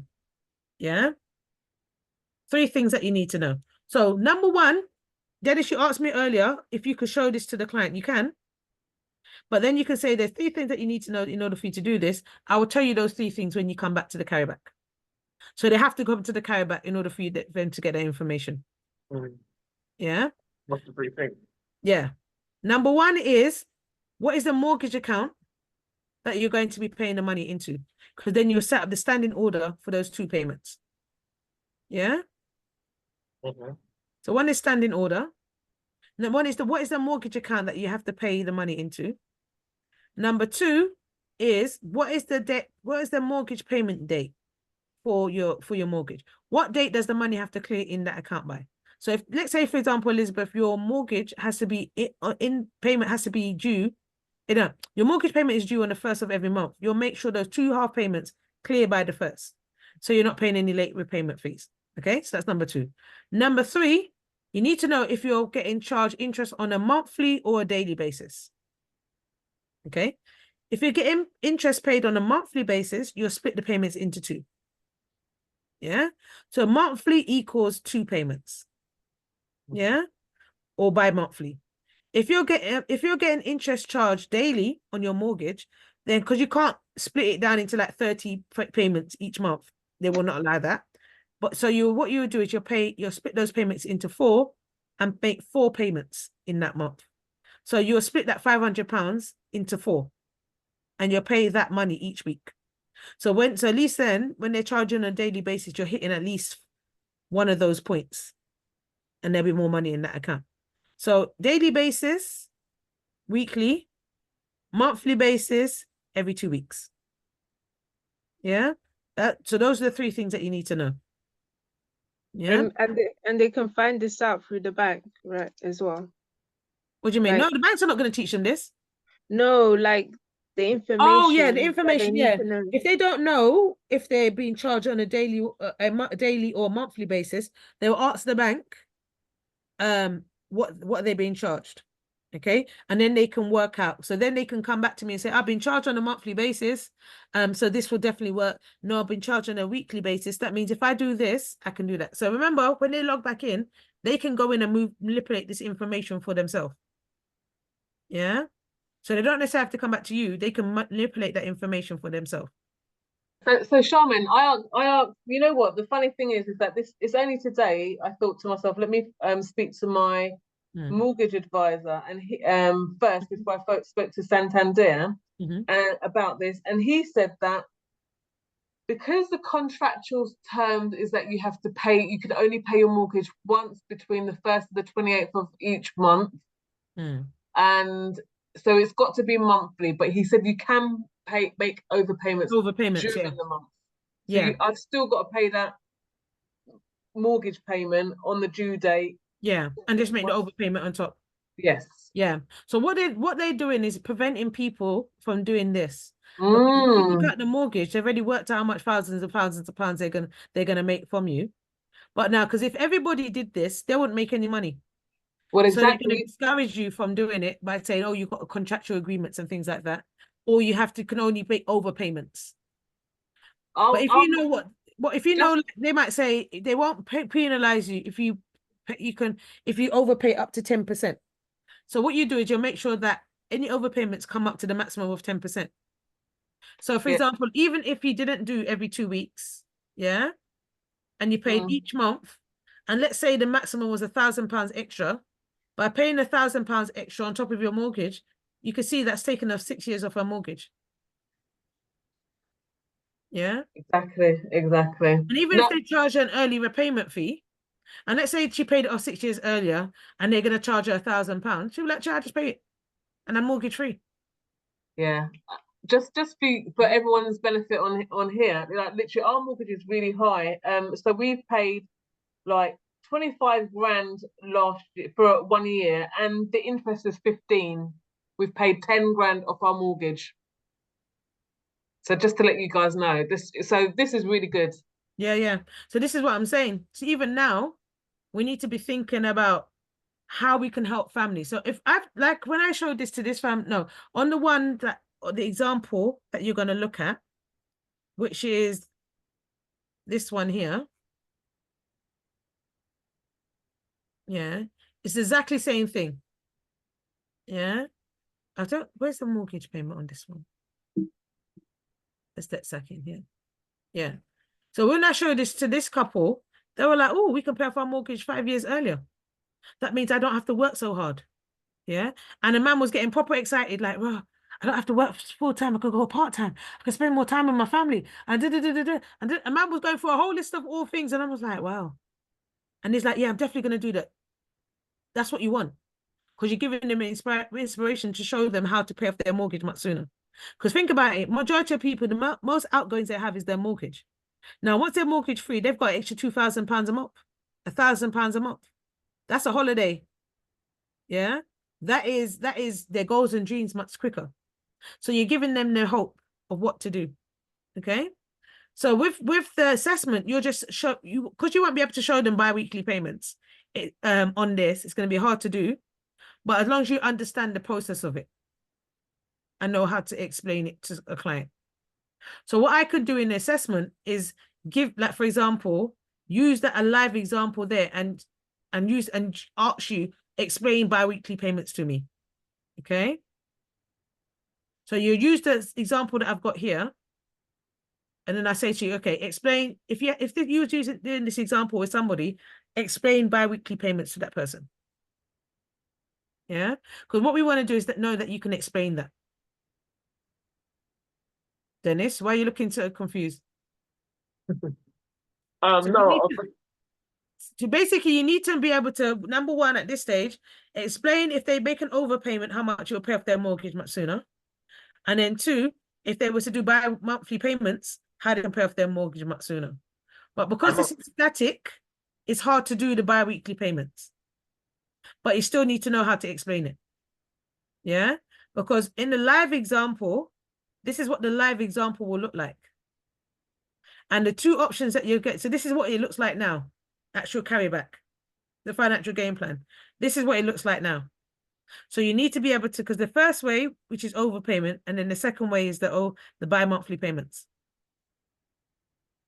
So they're going to want to know both of those. Yeah. So you need to be able to explain what a bi-monthly payment is. And there's videos online to show you that as well. Bi-monthly. So again? Bi-monthly, every 2 months. No. Bi-weekly or bi-monthly, whatever it's called. Okay. Yeah. All right. Yeah. So if they're being charged interest every week, It's a rule of thumb. Daily interest equals week. Monthly interest equals 2 weeks. Yeah. right? So daily interest every week. Monthly interest every 2 weeks. So bi-weekly So payment. if it's daily interest, they all pay every week. Yeah. If they Oh, get not overpay, but just pay. That's they'll that's split the payment into 4 Okay. and pay every week. Yeah. Mm-hmm. So that's mortgage. Okay. So go back to the original. And if they're getting charged every month, it's every 2 weeks. Yeah. Okay. Now debt stacking now. So any questions about that one before we move on to debt stacking? No. No? Okay. So with debt stacking now, I don't think this person had debt. Let me check. Oh, yes, they did. Yes, they did. Okay. Let me explain from this one. Okay. It's exactly same as the one that we have, the online version. Yeah. Exactly the same. Okay. So what you do is you read this and then you say to the client, okay, right? At the moment, without debt stacking, okay, you'll be debt free by January 2030, and you won't make any saving. Okay. But if you with debt stacking, you'll be debt free in June of 2028, 2 years earlier, and you'll save yourself £2,000. Okay. Now this here shows an example with the £500. So when you're doing it, when you see me doing it live, you'll show me without the debt, one without the extra contributions, and then one with. So let me go back to the original. Let's go to the online version and I'll show you what I mean. Okay. So I've read all of this. Okay. So without debt stacking, you'll be debt free by September 2037. But with debt stacking, you'll be debt free by June of 2035. And you pay for your be debt free 2 years earlier, and you save yourself just over £2,000. Okay. So how this works is you've got these two debts, you've got the BMW loan and you've got the mortgage, okay? So what you're going to do is, what the plan is doing is saying to focus on the BMW one first because the interest rate is higher. Get that? Yeah. So at the moment, you're paying £534 on this debt each month, and you'll be debt-free in October 2029. Now, once you paid off that debt now, you take that debt and add it to as an overpayment on the mortgage, and you overpay that amount on top of the mortgage each month, and then you'll be debt-free by June of 2035. That's basically what debt is. Debt stacking is. Once you paid off one debt, you move that money that you're paying on the debt to the next one and continue doing that. Okay? That's with no extra payments. Now, if you came and worked with us at Genestar earning an extra, let's say extra 500, you can do extra £100 on top or £500, but for this example, let's do this. Yeah? Now, if you put an extra £500 on top of this, yeah, you can see that you'll be, yeah. So you add £500 to the payment that you're making on BMW so far. That will enable you to pay off that debt by September 2026. And then once you paid off that debt now you've got 1,034, which add on top of the mortgage, and you'll be debt-free by October 2032. So you've got, with debt stacking, without debt stacking, okay, your mortgage payment has gone down from 2037 to 2032. So 5 years you've taken off your mortgage by putting the extra £500 on top. Yeah. So you're showing the client that by putting some extra money on top of these and overpaying on the debts will reduce the timeline down short and make your debt freedom date much shorter. Yeah. Clear? Yeah. How is it easier to show from the live example than the paper example? The live example is easier. Yeah. Because this is what I'm saying. With the paper one, all you're doing is if you're seeing it as if you just add on the £500. So with this example, they're saying here that if you were to come and work with us, earn an extra £500, and you put that £500 on top of that debt, yeah, you would take off 5 years off your mortgage. You'd be debt free 5 years earlier, and you save yourself £7,000. So using the example of this, take the £500, add it to the £200, and pay this one first because the interest rate is much higher, and pay that off by January 2021. And then now, see, we're going back in time.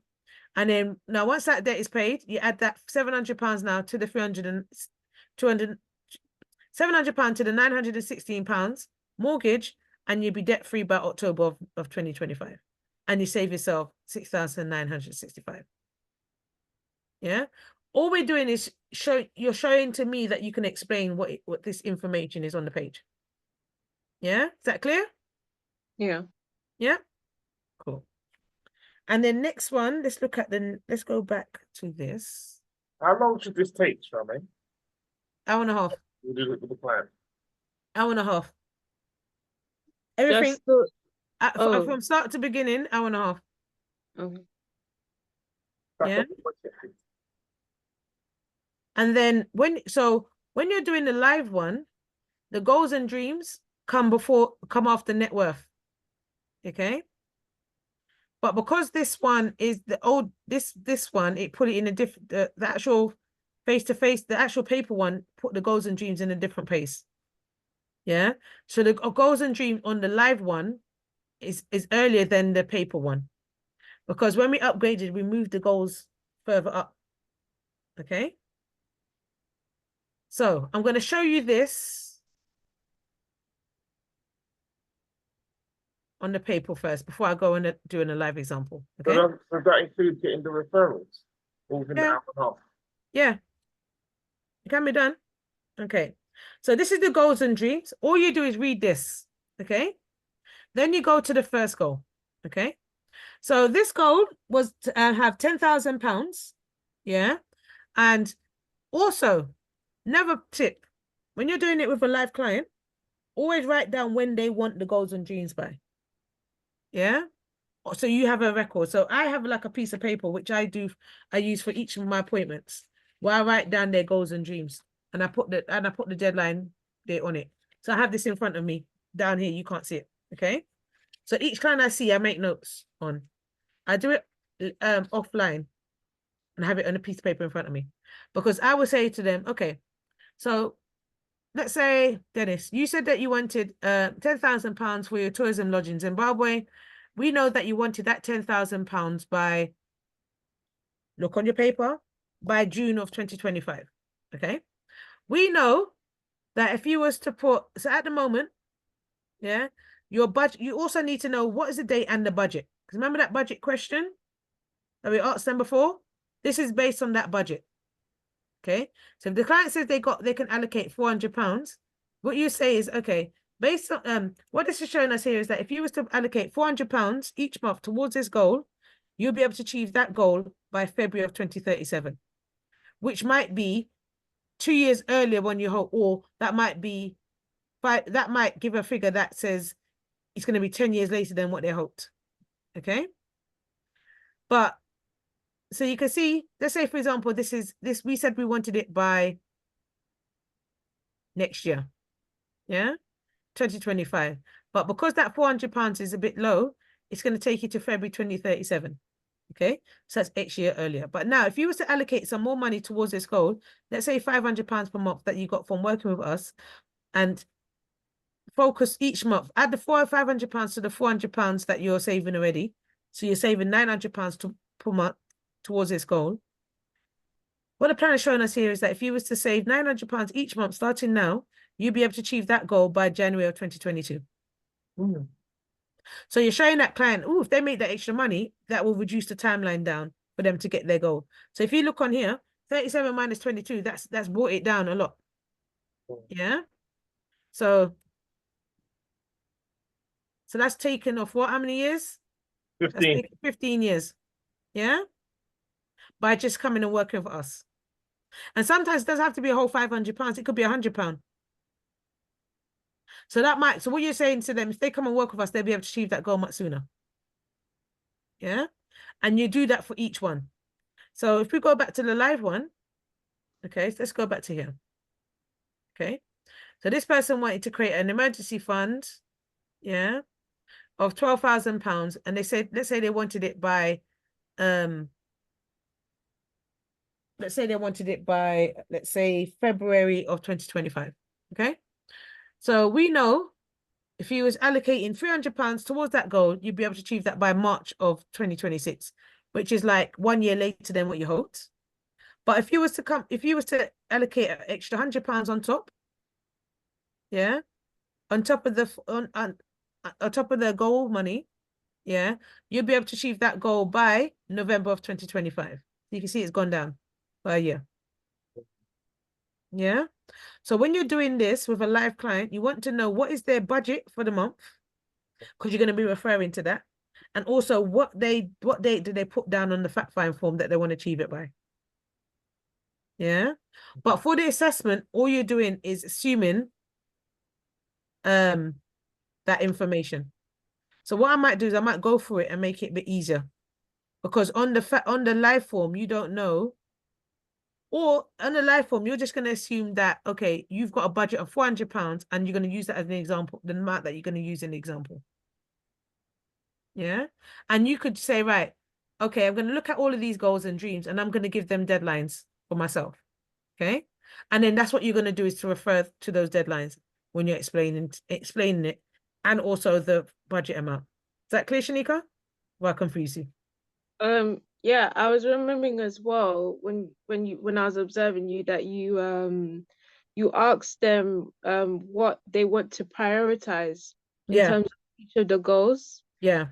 Because that plays a factor in all Mhm. this as well. Yeah. So that's a good point. So look at this lady here. She got 1, 2, 3, 4, 5. She got 5 goals.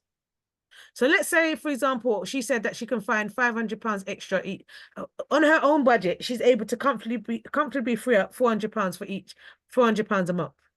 Now, when you go for it, they're thinking, wow, now I've got to find £400 for this, £400 for this, £400 for this, £400 for this, £400 for this, which is not practical for everybody.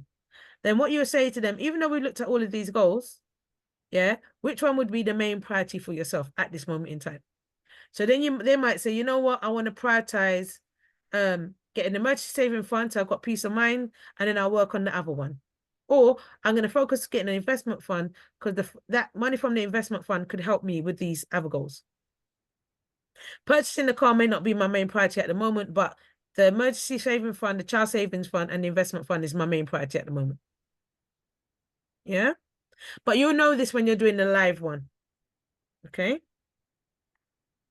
Dennis, you clear? Cool. And then the last page is when we looked at protection needs. Okay. So it's all a bit all over the place, but that's what, because the online one and the paper one is different. It's the same thing. Okay. So we went through this as well. We said that you read this, what you need today. When we spoke, you said that you needed £20,000. You want to pay off the mortgage. If event of death, you want to pay off. No, is that goals? Yeah. So event of death, you want the funeral expenses to be covered, the goals and dreams to be covered. So we know that you need a protection of £117,000. You've got some protection policies already, so you've got enough protection for your needs, but it's still good to look at these. Yeah. So the client that I sat down with, she already had enough protection for her needs, but they were only term policies. So she wanted to look into extending those. Okay. So now this is where you go in to do the ABCs now. Now, because now, is that clear for everybody? Because this is the end of the financial game plan. Yeah. Now we're going into this section here. Now in the assessment, this is where we're going here into reviewing the 3 sections. Yeah. This is what we're doing here. Okay. So because you're not going to have access to this, access to a live appointment and to do the assessments yourself, the quotes yourself, you're going to use this. Okay.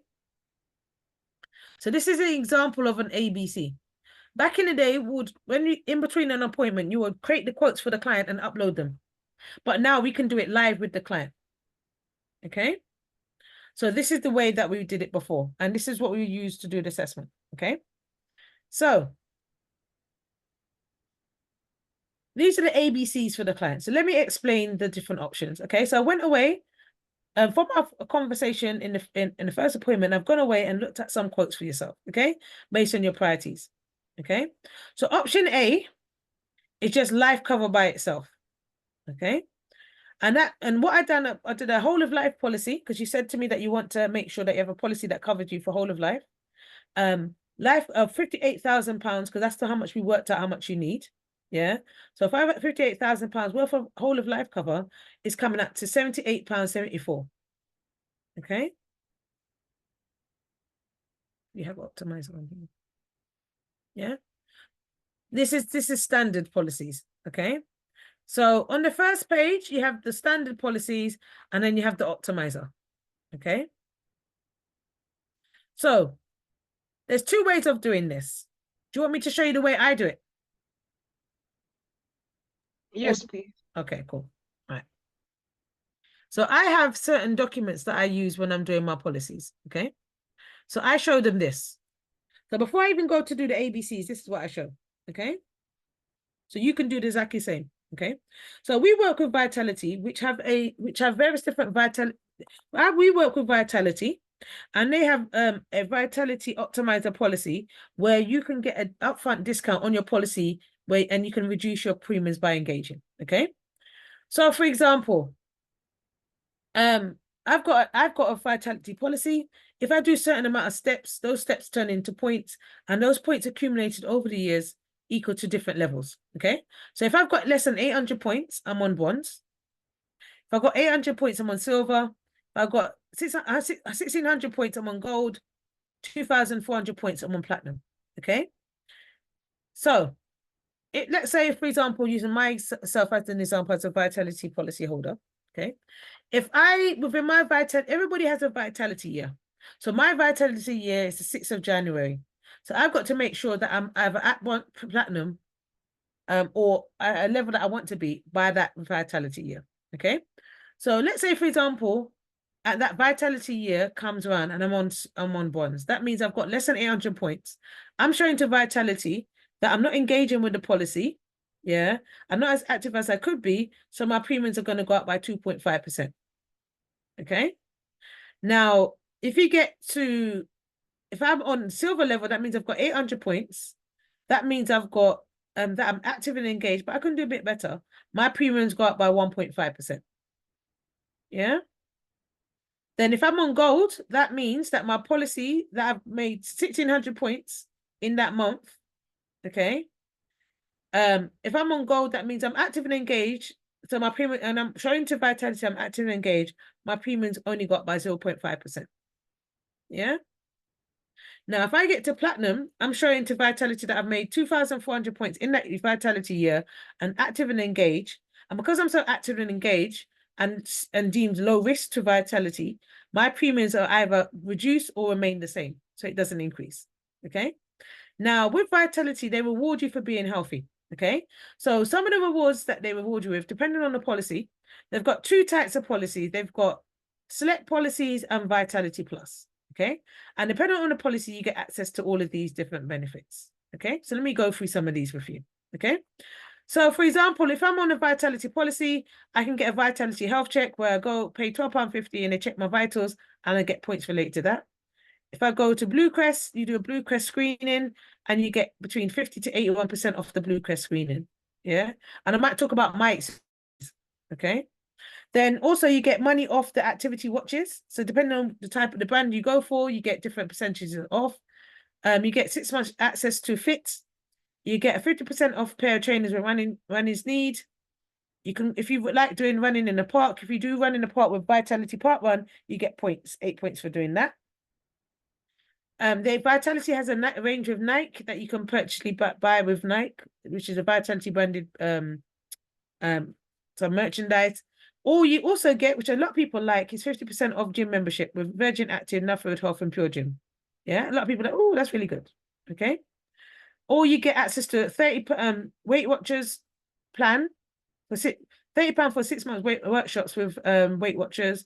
If you buy a certain amount of healthy foods in Waitrose, yeah, you get 25% cash back. Yeah. Then if you wanted to start smoking, you get access to a anti-smoking thing. Also, the one that, and I always say this, the one that we all love at Genostar is that you get 75% off Champneys Health Spa. And I say to them, oh, have you heard of Champneys Health Spa? It's the Queen's Spa. Yeah. If you go online and check them out, you're going to end up, if you didn't have any discount, you'll probably pay about over £1,000. Okay. But with Vitality, when I went there for 3 days and I paid £250. Yeah. And I give them examples of my experiences as well. Okay. And then you do Headspace. You do, also, I never talk about the credit card because I don't know where they're going with 35.5%. So I always skip that. Amazon, you can access to a Apple Watch. You get a free cinema ticket if you do certain amount of activities and you've got yourself on the policy, get a free cinema ticket. If you've got your children on your policy, they also get a free cinema ticket as well. Okay. You get access to get a movie or Rakuten TV. You get a drink half price or free drink with Cafe Nero. You get Amazon Prime phone in for free. You also get money off hotels with Expedia. You get up to 25% discount with Mr. and Mrs. Smith. And you have access to a care support line. Okay. And then I showed them this last page. So remember, all of these documents are in the Carryback folder. Okay. If you see me doing a Carryback, you always see me referring to these. Okay. So let's say, for example, Dennis, she was on Silver. And you access the gym membership, pair of trainers with runners need, cinema ticket, drink from Cafe Nero, and Chamonix Health Spa. You can effectively save yourself £867. So with Vitality, they're giving you benefits that you can use while you're alive, as opposed to when you pass away. Because life insurance only benefits those that are only benefits those who have passed away, but you can actually have these live benefits that you can use while you're alive. Okay, and Vitality believes that if you have access to all of these things, this will add value to your life. So that means you live longer, and that's even better for yourself. Okay, and some people think, oh, that doesn't mean I have to do I always have to do steps? No, you don't have to do steps, because there's other ways that you can generate points at Vitality. Then I showed them this document. Yeah, Shanika, you definitely should see me showing them this. Yeah, so for example, you're showing to them how easy it is to get from bronze to silver. Okay. So, for example, if you started at bronze, you did an online health check, you declared you're a non-smoker, and you did online health check. That means you've got 680 points so far. How many do you need to get to silver? You only need 800 points. Okay. Then, if you go and do a fitness assessment test and you confirm that you're a non-smoker, you're halfway there to silver by just doing these tests. Okay. Now, if you stay at silver, your premiums only go up by 1.5%. Okay. And if you go do certain amount of steps each day, go to the dentist, keep your receipt, send that into Vitality, you get points related to that. So you can see it's not just about stepping and activities. You do certain things, you get points related to that as well. Okay. So with the Vitality standard policies, yeah, which is on the first page of this document here. Where is it? There's my ABCs. Did I close it? Oh no, it's here. Yeah. So these are the standard policies. Okay. So these are the standard policies. If you didn't want to commit to doing steps, you go with the standard. If you're willing to commit to the health and well-being program, then you'll go with the optimizer discount up front. Okay. So for just life cover by itself, 58,000 whole of life will be with a standard policy is £78.74. But if you went with the optimizer Vitality optimizer discount, you can get that for £58.67. Okay. That clear, Dennis? And Shanika? Charmaine, this is a substitute to the quote that you usually do on the Vitality thing. Okay. Yeah. Because remember, Sorry, you ain't going to be able to do the quote, so I have to show it this way. Okay. This is how we used to do it, but old school. Yeah, okay. Old school way of doing it. I'll show you some. Trust me, if you had to do the old school way, a lot of you would have run from a long time. Trust me. We had about 18, 20 pages to process each time. It was mad. Yeah. Now, as you can see, we're building up the quote. Yeah. So always the last option C would be more expensive. Because if they just want the life cover by itself, it's that price. If they want life cover and the serious illness cover, yeah, it's going to be this price, £108.48 per month. Okay. And this is the standard policy. Or if you wanted to go with the option C, which is all the different options, remember we looked at the priorities. We're prioritizing everything. So life cover, serious illness cover, and a serious illness cover for the children. Yeah, that would be £111.13. Okay. Now, if you went for the optimizer discount, yeah, it's slightly cheaper. £58.67 as opposed to £78.74. And instead of paying £108.48, you will pay £83.65 per month. So you're getting a discount up front with Vitality. Okay. And then also with the option C, that means you got life cover for yourself and serious illness cover and serious illness cover for your child as well. Up to £20,000 worth of cover. If you're slick, you just read this. Because back in the day, that's what we would type out under each quote. Well, you don't have to do that now. Okay. Yeah. And basically, if you read that, that is enough. Yeah. And then also, option C would be £88.13. Okay. So now we've shown them the different quotes. Okay. Let's go back to the assessment where it says here, review 3 choices with the client and provide information on indexation, serious illness, vitality plus. That's what I basically did. Yeah. Obtain written attainment to get the ABCs. This is what we're going to do now. So if we go back to the actual script, if I can find it, I've got 1,000,001 things open on this computer. Go back to the script here. Okay. So what I've done is presented the ABC choices. Okay. And then I say, Mr. and Mrs. Client, which one of these proposals, A, B, and C, do you feel best meets your needs? Yeah. So then there's a conversation. So let's say, Shanika, you decide that, you know what, I don't want the standard policies. I want the full backs, but I want the discount, automatic discount. So then you ask them, okay, you've chosen option C. Why have you gone? Why have you chosen option C over A and B? Yeah. Yeah. Because option C gives me the cover that I need, and it's more comprehensive, and it's affordable. Yeah. So you're trying to work out how did they come to that conclusion? Because what we need to show is that you ain't said to them, oh, Shanika, take out option C. Because in your head, you're calculating the commission. It's for them to work out how they got to that decision in the first place. Okay. Yeah, is that clear? Dennis? Is that clear? Yeah. And then once they've chosen, okay, I want to go with option C. Okay. And you're asking these questions, what do you like best about your new plan? And you ask that both of them as well. And then you might say, okay, aren't you glad that that I don't know, Julie asked us to get together today? Yeah. And then you put that aside. So you wouldn't do the questionnaire at that time. Yeah. But now this is an old one, so I need to update this. Yeah. So you don't do the questionnaire just yet. You do the referrals first. Okay. Questionnaire. Say again? Questionnaire. Yeah. Yeah, I was about to say medical questionnaire. That's when you get the medical. When you do it online with Vitality, Dennis, you've seen me do it. You do the quote with the live client, then they say they want that policy, then I do the medical questionnaire. Oh, you just said questionnaire. I was thinking. Yeah, no, the medical questionnaire. Dennis, you and Shanika know this.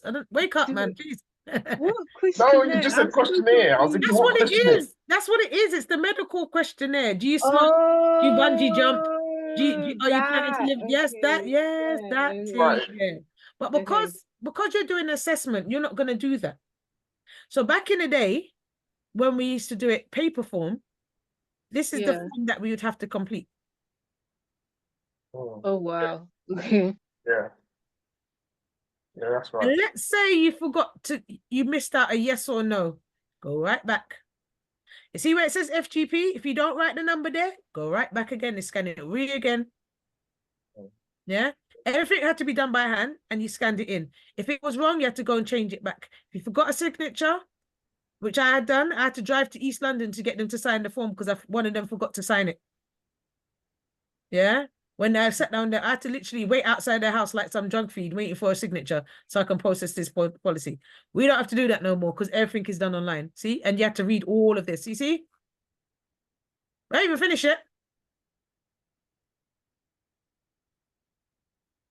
So make sure they read all of that. Keep going. This is the part, if they forget to sign here, you can't process it. You have to go and wait for the signature along. See? Look. And then you had to scan all of this. And you had to scan it all in. And it had to be legible. See? Look, see, you notice I'm still going? And you had to print this all out. So you need a scanner, you need a printer, you needed time. Now you don't have to do none of this. Everything's online. Yeah? So this is why I say to people, this system is much easier. But like I said, online, you don't have to do none of this. You do it, but it's not as long as this. Okay, it's not as long as this. Okay, so that's how you would do it back in the day. Yeah, we don't need to do that for the assessment. Yeah, because what I do, want everybody's license, then I'll show you how to do the vitality quotes online. Yeah. Okay. And when you're going through that, if let's say, for example, you sat down with a client, they want a quote, and then you had to go for it, I will be there on the course. I just can guide you through it. And once you've done it one time, it becomes easier. Yeah. So that is this one. Okay. So now we're going to go to do the quotes now. Yeah. So our company mate, so what you say, you go to the assess the right script. Yeah. So you say to the client, Mr. and Mrs. Smith, yeah, our company makes it easy for you to recommend friends and family to us. Okay. That's what it says in the script. I'm paraphrasing now type. Yeah. So you put up this form. This form is called the yellow fact find form. Yeah. So then you say, where's Dennis gone? Is he here? I can't see him. Dennis, where you? Because this is the part you need to focus on. This is the Yeah, I'm main still here. Okay. Okay, cool. Because I can't see you. Right. So this is the fact find form. So this is what I say when I do this part. So our company makes it easy for us to recommend friends and family to us. Okay. We find that the people that have the greatest need for what we do are people such as people that tick these boxes. So we're ideally looking for people who are homeowners with a mortgage. They're married. They got children. I hate using the word kids, but yeah, children. Can then go. Yeah. They're working and they're aged between 18 and 55. Not saying that we don't want to work with people that are not married or don't have children. We want to speak to everybody, but we find that those people that tick all those boxes have the greatest responsibility. So they need they need what we offer. Okay. Because sometimes people go, I don't know anybody that's married. Okay. So then this is how you get the quotes. Okay. So this is, I don't know if you saw how Steve did. I don't know if you came to convention or you wouldn't have come to convention. Yeah. Yeah, Alan was Alan does it a putting different out- way. was Yeah. So he will say to the client, okay, who do you know that's married? Yeah. And then you go, okay, I know Shanika. Okay. She's married. Is she a homeowner? Yes. She's married yet? She's a homeowner. She got children? Yep. Is she working? No. Okay. Right. Who else do you know that's married?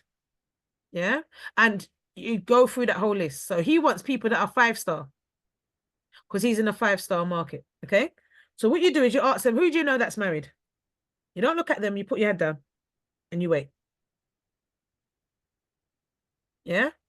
yeah. Silence is uncomfortable, but you're waiting. You want them to think about people that are married. Could they go, oh no, I don't know anybody that's married. Could they'll give you all 1-stars. Yeah. People that are not working, ain't got no money, no ambition. You don't need those people. Yeah. You want people that will benefit from the financial plan. Okay. So, especially in our community, most people ain't getting married. Just say, are they cohabiting? Married or cohabiting? You'll get more names and numbers than if you went for just marriage. Okay. So now what I always do is I'll create this, or I use this, or I go, you probably see me do this, Shanika. I go straight to this document here. Yeah, I was gonna ask you about Yeah. that one.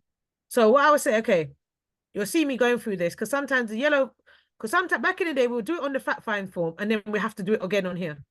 And because time is essence, I don't want to do it where I'm doing it twice. Okay, it's exactly the same form. So let's say Shanika, who do you know that's married? Okay, Georgia. Okay. Now, Georgia, you said Georgia's Yeah. married. She's a homeowner? Yep. Yeah. She's got children? Yep. She's working? Yep. And she's age 25. Who else do you know that's like Georgia? Why is this thing not moving? Yep. Who else do you know that's who's that? Christina. Jenny? Who? Christina.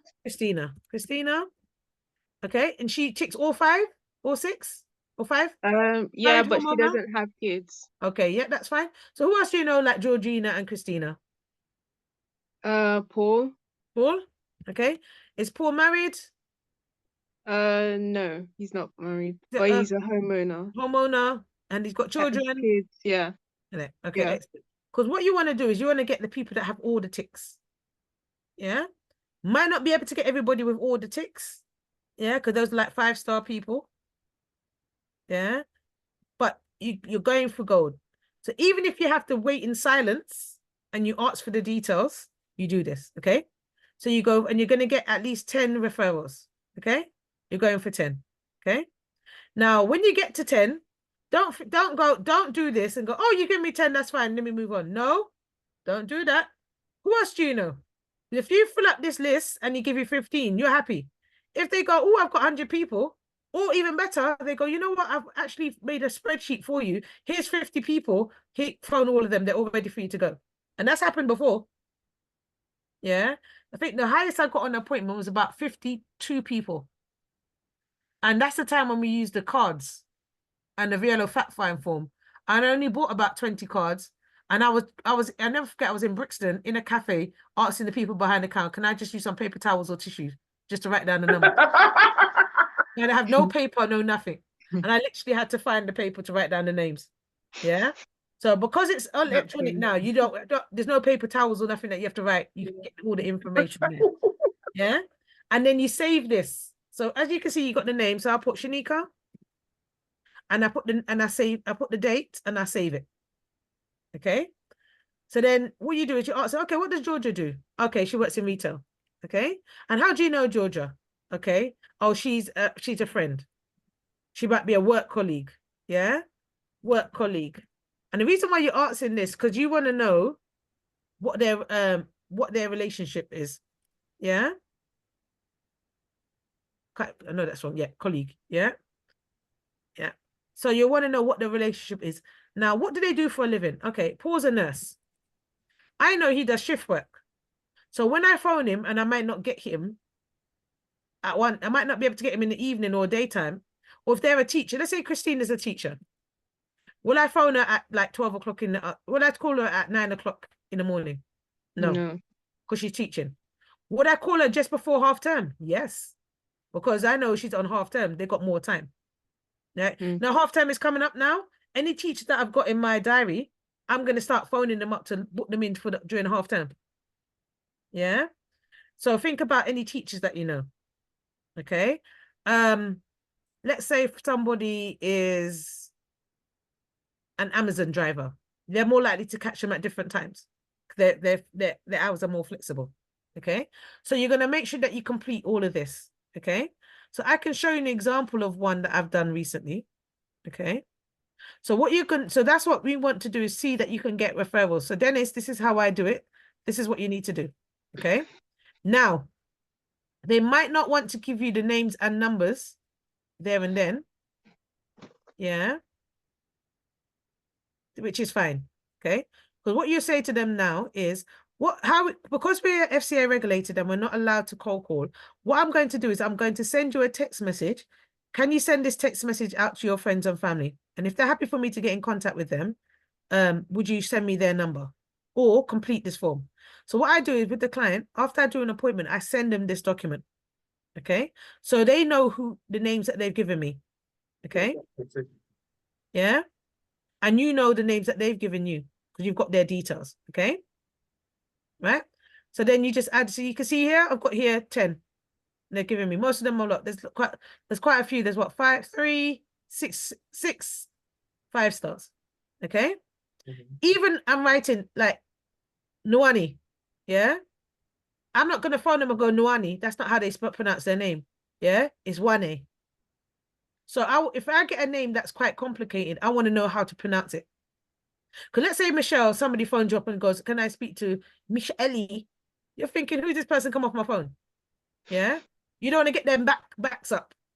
So you want to make sure you pronounce the name properly. Yeah. So this is why I always put like little notes in there as well. Yeah. Like, or I say, how do you pronounce that person's name? And I make a note. So when I phone them, I know what it sounds like. Okay. So for example, Tommy's head of HR. Yes, this person's a teacher. So I know, so what I do is I send this list to them, ask them to add the names. Sometimes they give you the names up front.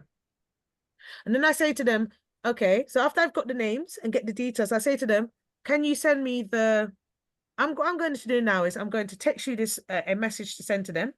When could you send that referral text out to them?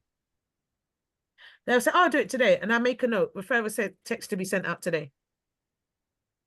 Okay, and then what I should do, which I don't do, have a set something in my mind, like a week later, to chase them up and say, "Oh, have you got any response from the people yet?" Yeah, this is something that I need to do because I've got a few people to chase and I haven't done it yet, so I'm going to do it. What happens if they say, "Oh, I'm not sure," kind of pieces, What do you mean? I don't know when I can send the text. Like, No. You say to them, "Can you sit?" No.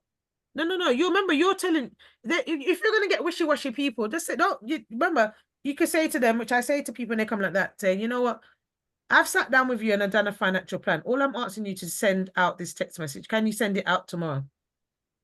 okay. I ain't got time to be wishy-washy with people. Remember, you just sat down and spent an hour and a half with that person. All you want them to do is to send a text message to find out your friends and family. Or if they come with, "Oh, I don't know if my friend," we're like, "Why are you making the decision for your friend? Do you know their situation? You could be helping your friends and family. Remember, most people know that you're asking for 10 referrals. The only time you get referrals and people wishy-washy if they don't believe that, if you haven't been convincing in the financial plan. Yeah, people from the beginning, people know I'm looking for 10 referrals. Yeah, because at the beginning of the carryback, you've already told them you're referring me to 10 people. Yeah, and if they start going, "Oh, I don't know," send it out to those 10 people, and I guarantee at least 50, half of those people will say yes. You'll be shocked about the people that will say yes, because we don't know what's going on in people's lives, and you could be helping them to sort out their finances, clearing their debts, and all you have to do is send a text message to them. Yeah, so this is what you want to do. So you're not thinking about whether they're not going to do it, and you're telling them to send it out. Okay, I'm going to send you over a referral text. Can you send it out over the weekend? Yes, cool. Or if they say, "Oh, I can't do it over the weekend, I'll do it on Monday." Yeah, that's fine. What I'm going to do is I'm going to call you on Wednesday to see if you've got any response to the text message. So they know you're phoning them. And because then they know that you're going to phone them, and you say, "Right, I'm going to put in my diary, I'm going to call you at 7 p.m. on Wednesday. And 7 on the dot, you're going to phone them on Wednesday." They're not expecting you to phone them on 7 p.m. on that Wednesday. And if they don't have anything, you say to them, "Can you send it out?" Because obviously you haven't sent it out.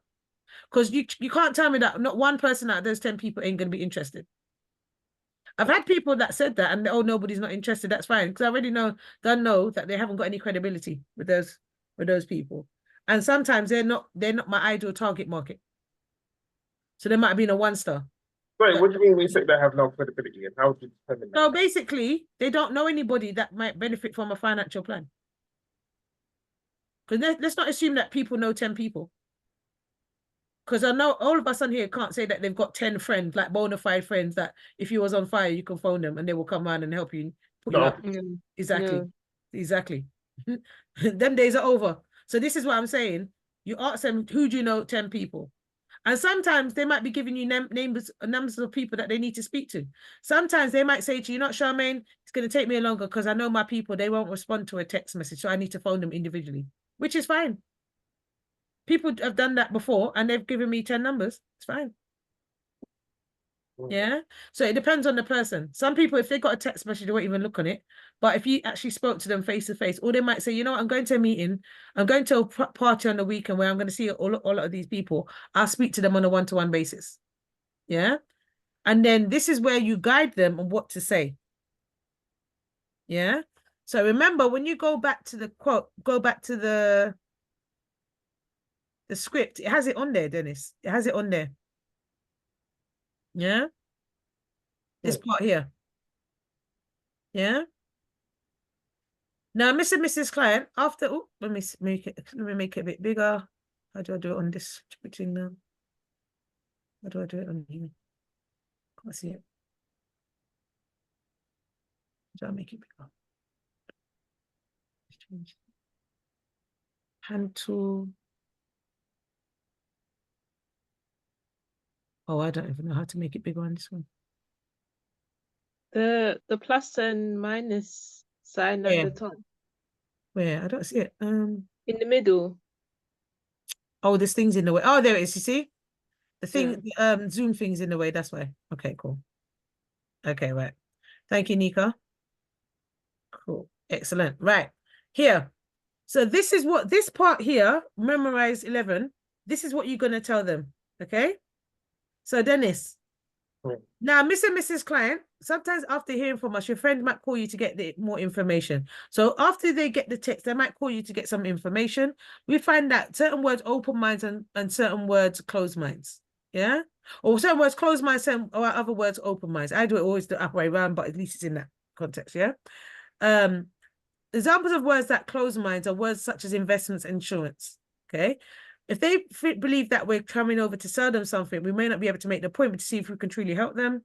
You can tell them it's completely different from anything you've ever seen before and to trust you, and it's definitely worth the time to see for themselves. Okay?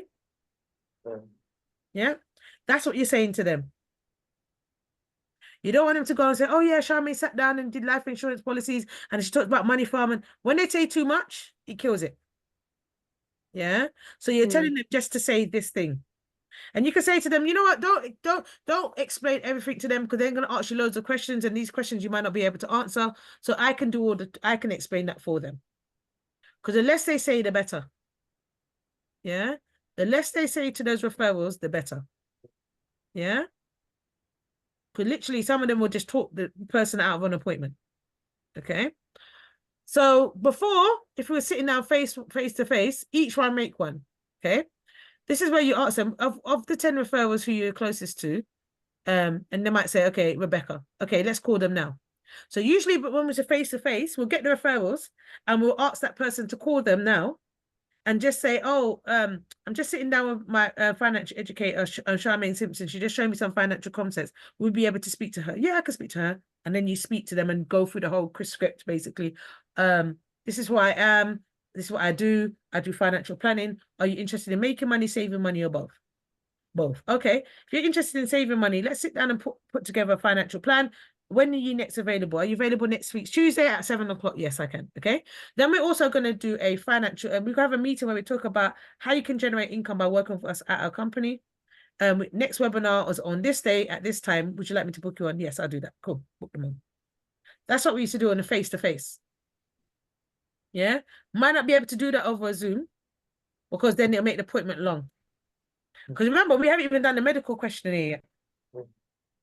Yeah. Yeah. So this is what you might do. Sometimes they might say, oh, I need to think about it.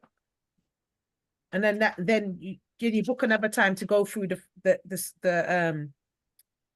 when you book another time to go through the medical questionnaire part of it. Yeah. So you don't, so if let's say, for example, Dennis, you're sitting down with a person, you've got the script, you've got the script, you got the referrals, but you need to do the medical questionnaire.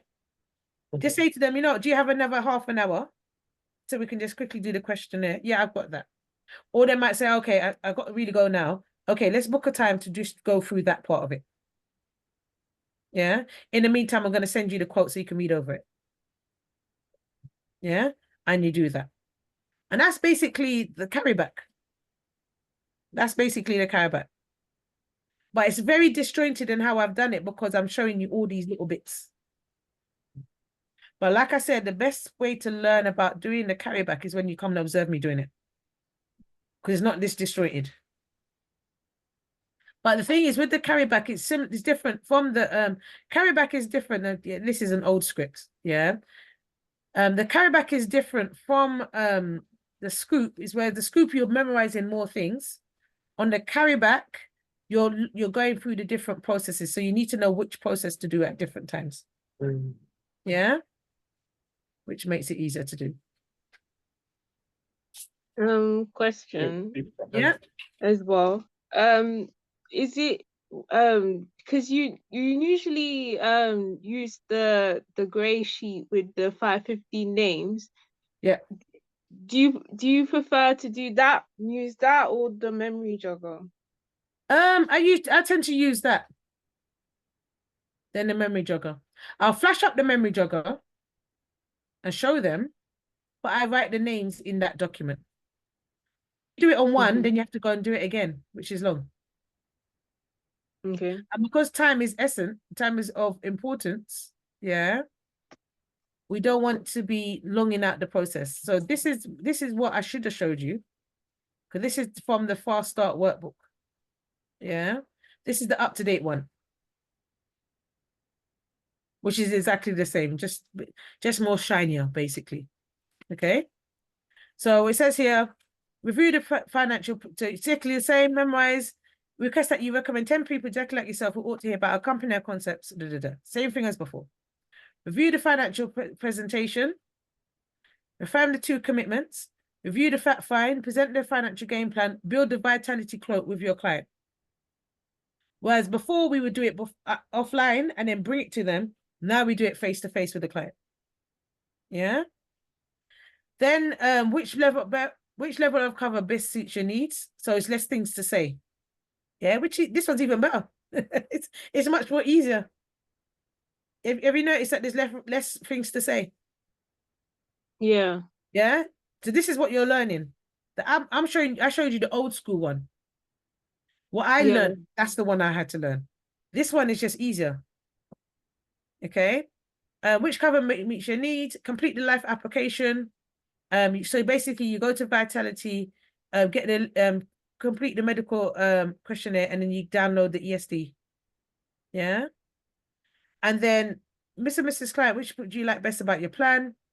What made you choose the level of cover? Are you glad that, I don't know, Michelle asked us to get together? Okay. Then we go into the yellow memory jogger. Remember you promised that you would recommend 10 people exactly like yourself. My company made it very simple for you to do this with the memory jogger. Here's one for you, here's one for you. Yeah. If you're sitting down with a husband and wife, sometimes they say, oh, do I need to get 10 people for both of us? No, I want 10 people, 10 each.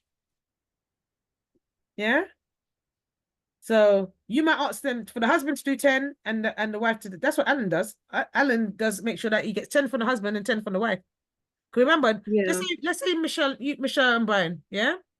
You know 10 people, Brian will know 10 people. Now, if let's say you were my referral, yeah, and I'm going out there doing that appointment, I can say, Michelle, I just got you 20 referrals from this one couple, as opposed to 10. That's more people for you to work with. Yeah.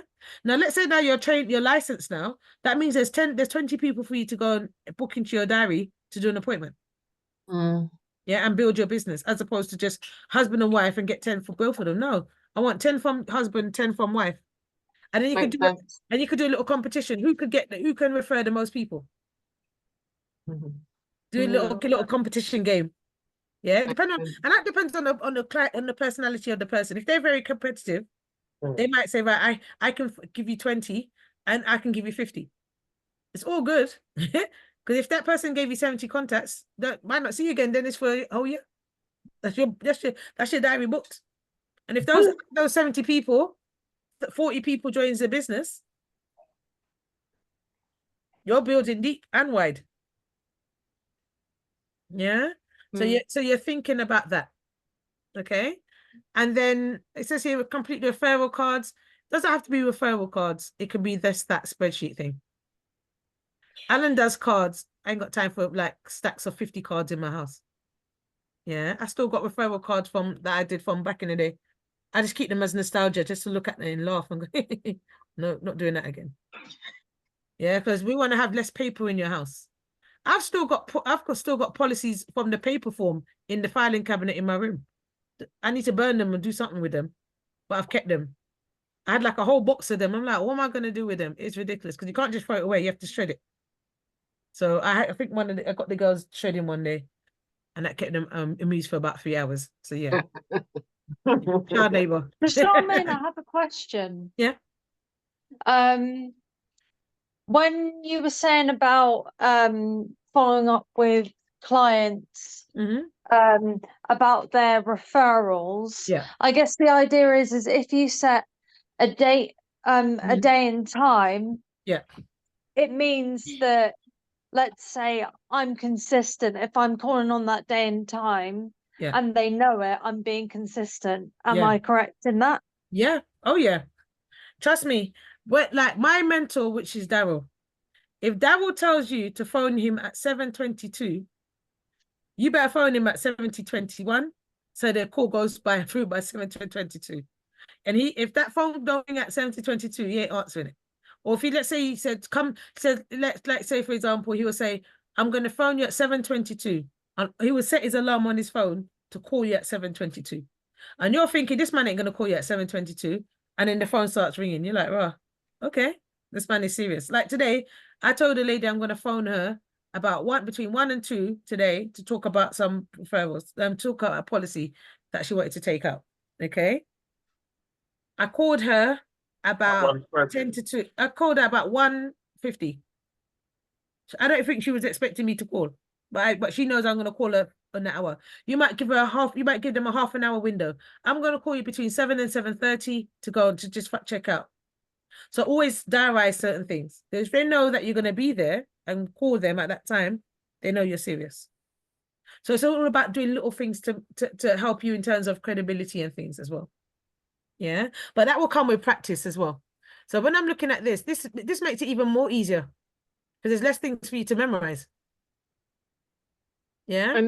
Another thing The only as thing you need to well. memorize is what 6, 7, Hmm. 8, 9, no 8 and 11. So it's less things to memorize. You just got to know the steps. Yeah. That paragraph at the bottom, I know I'm gonna have a problem with that. And I know you say just to read it, but you can't just read it because you're gonna sound like, Like robotic. yeah. Trust me. I mean, it took me about 6 years to remember that last part. Literally. I can remember I the did I others, did but remixes of that last part. Because that's not something that what people would say. And yeah, what you tend to find is that Jennifer has a different way of speaking, but it's not for you to change it. You just need to say it. So you might say, now, let's say now, Shanika, after you might say, Shanika, when you send that text message, some of your friends and family might phone you to find out what all this is about. Okay. And we found that some words open minds and some words close minds. Okay. And the words that close minds are words like insurance and investments. Because they hear those words, they think I'm going to try and come and sell them something, which is not what we're trying to do. Yeah. Even yeah, like our meeting today, I wasn't trying to sell you insurance. I was providing you with solutions for what you need. Okay. So if they do phone you and ask you what's this all about, just tell them you could talk about what you went, talk about what I did for you. Yeah. But I tend to find that less is more. Because if you talk about all what happened, they will ask you loads of questions, and then you'll be bombarded with 10 people asking you the same thing over and over again, which is fine if you want to do that. But what I would say is just say to them that you had a good time, you definitely benefited from sitting down with myself, and it's something that you've never seen before, and you learned some amazing financial concepts, and it's definitely worth them taking time to sit down with myself to go through a financial plan, and what did I always say? And it's worth them seeing it for themselves. Yeah. So you're saying it, but you're saying it in your conversational style. yeah. Okay. Yeah. So I would say for now, just learn it verbatim. Yeah. And say it how it is.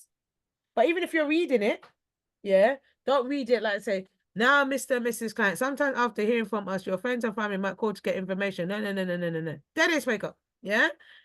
Right. You want to make sure that it's conversational. Yeah.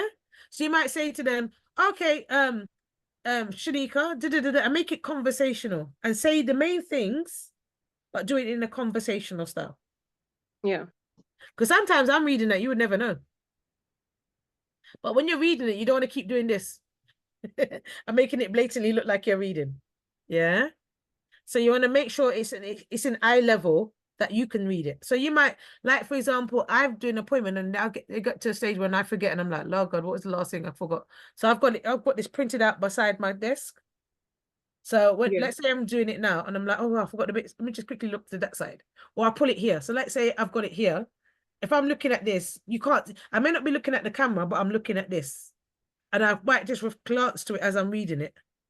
Yeah. But as long as you're not looking like you're reading it, it's fine. Okay. Yeah. But as long as you memorize the majority of it. Because one day you might go out and sit down with a client and they might go, oh, come, let's do an appointment face to face. You ain't going to be able to read scripts. Yeah. And have the script in front of you unless you have it on your phone, but then that's rude to be looking on your phone. Or I've done it before, like, oh my God, what was the script again? Oh, let me just check something on my phone, and I've got the script on my phone. Let me go. Oh yeah, I remember now. And then I go for it. I've done that many a time. You know, sometimes you get that brain fog, and you're like, Yeah. oh, God, what is my name? What year is it? You're like, you have to quickly read it again. Like, yeah, okay, cool, now I know. Yeah. And that's what Mhm. you're going to do. So, like I said, Shanika, this ain't hard. You're Yeah. just overcomplicated it. Yeah. Yeah. Just go through the steps. And remember, you're just explaining the all we need to do is know that you understand and can explain the different stages. Yeah. And that's fine. Once I know that you're competent and you're able to explain those different stages, then you get your assessment. Yeah. Yeah.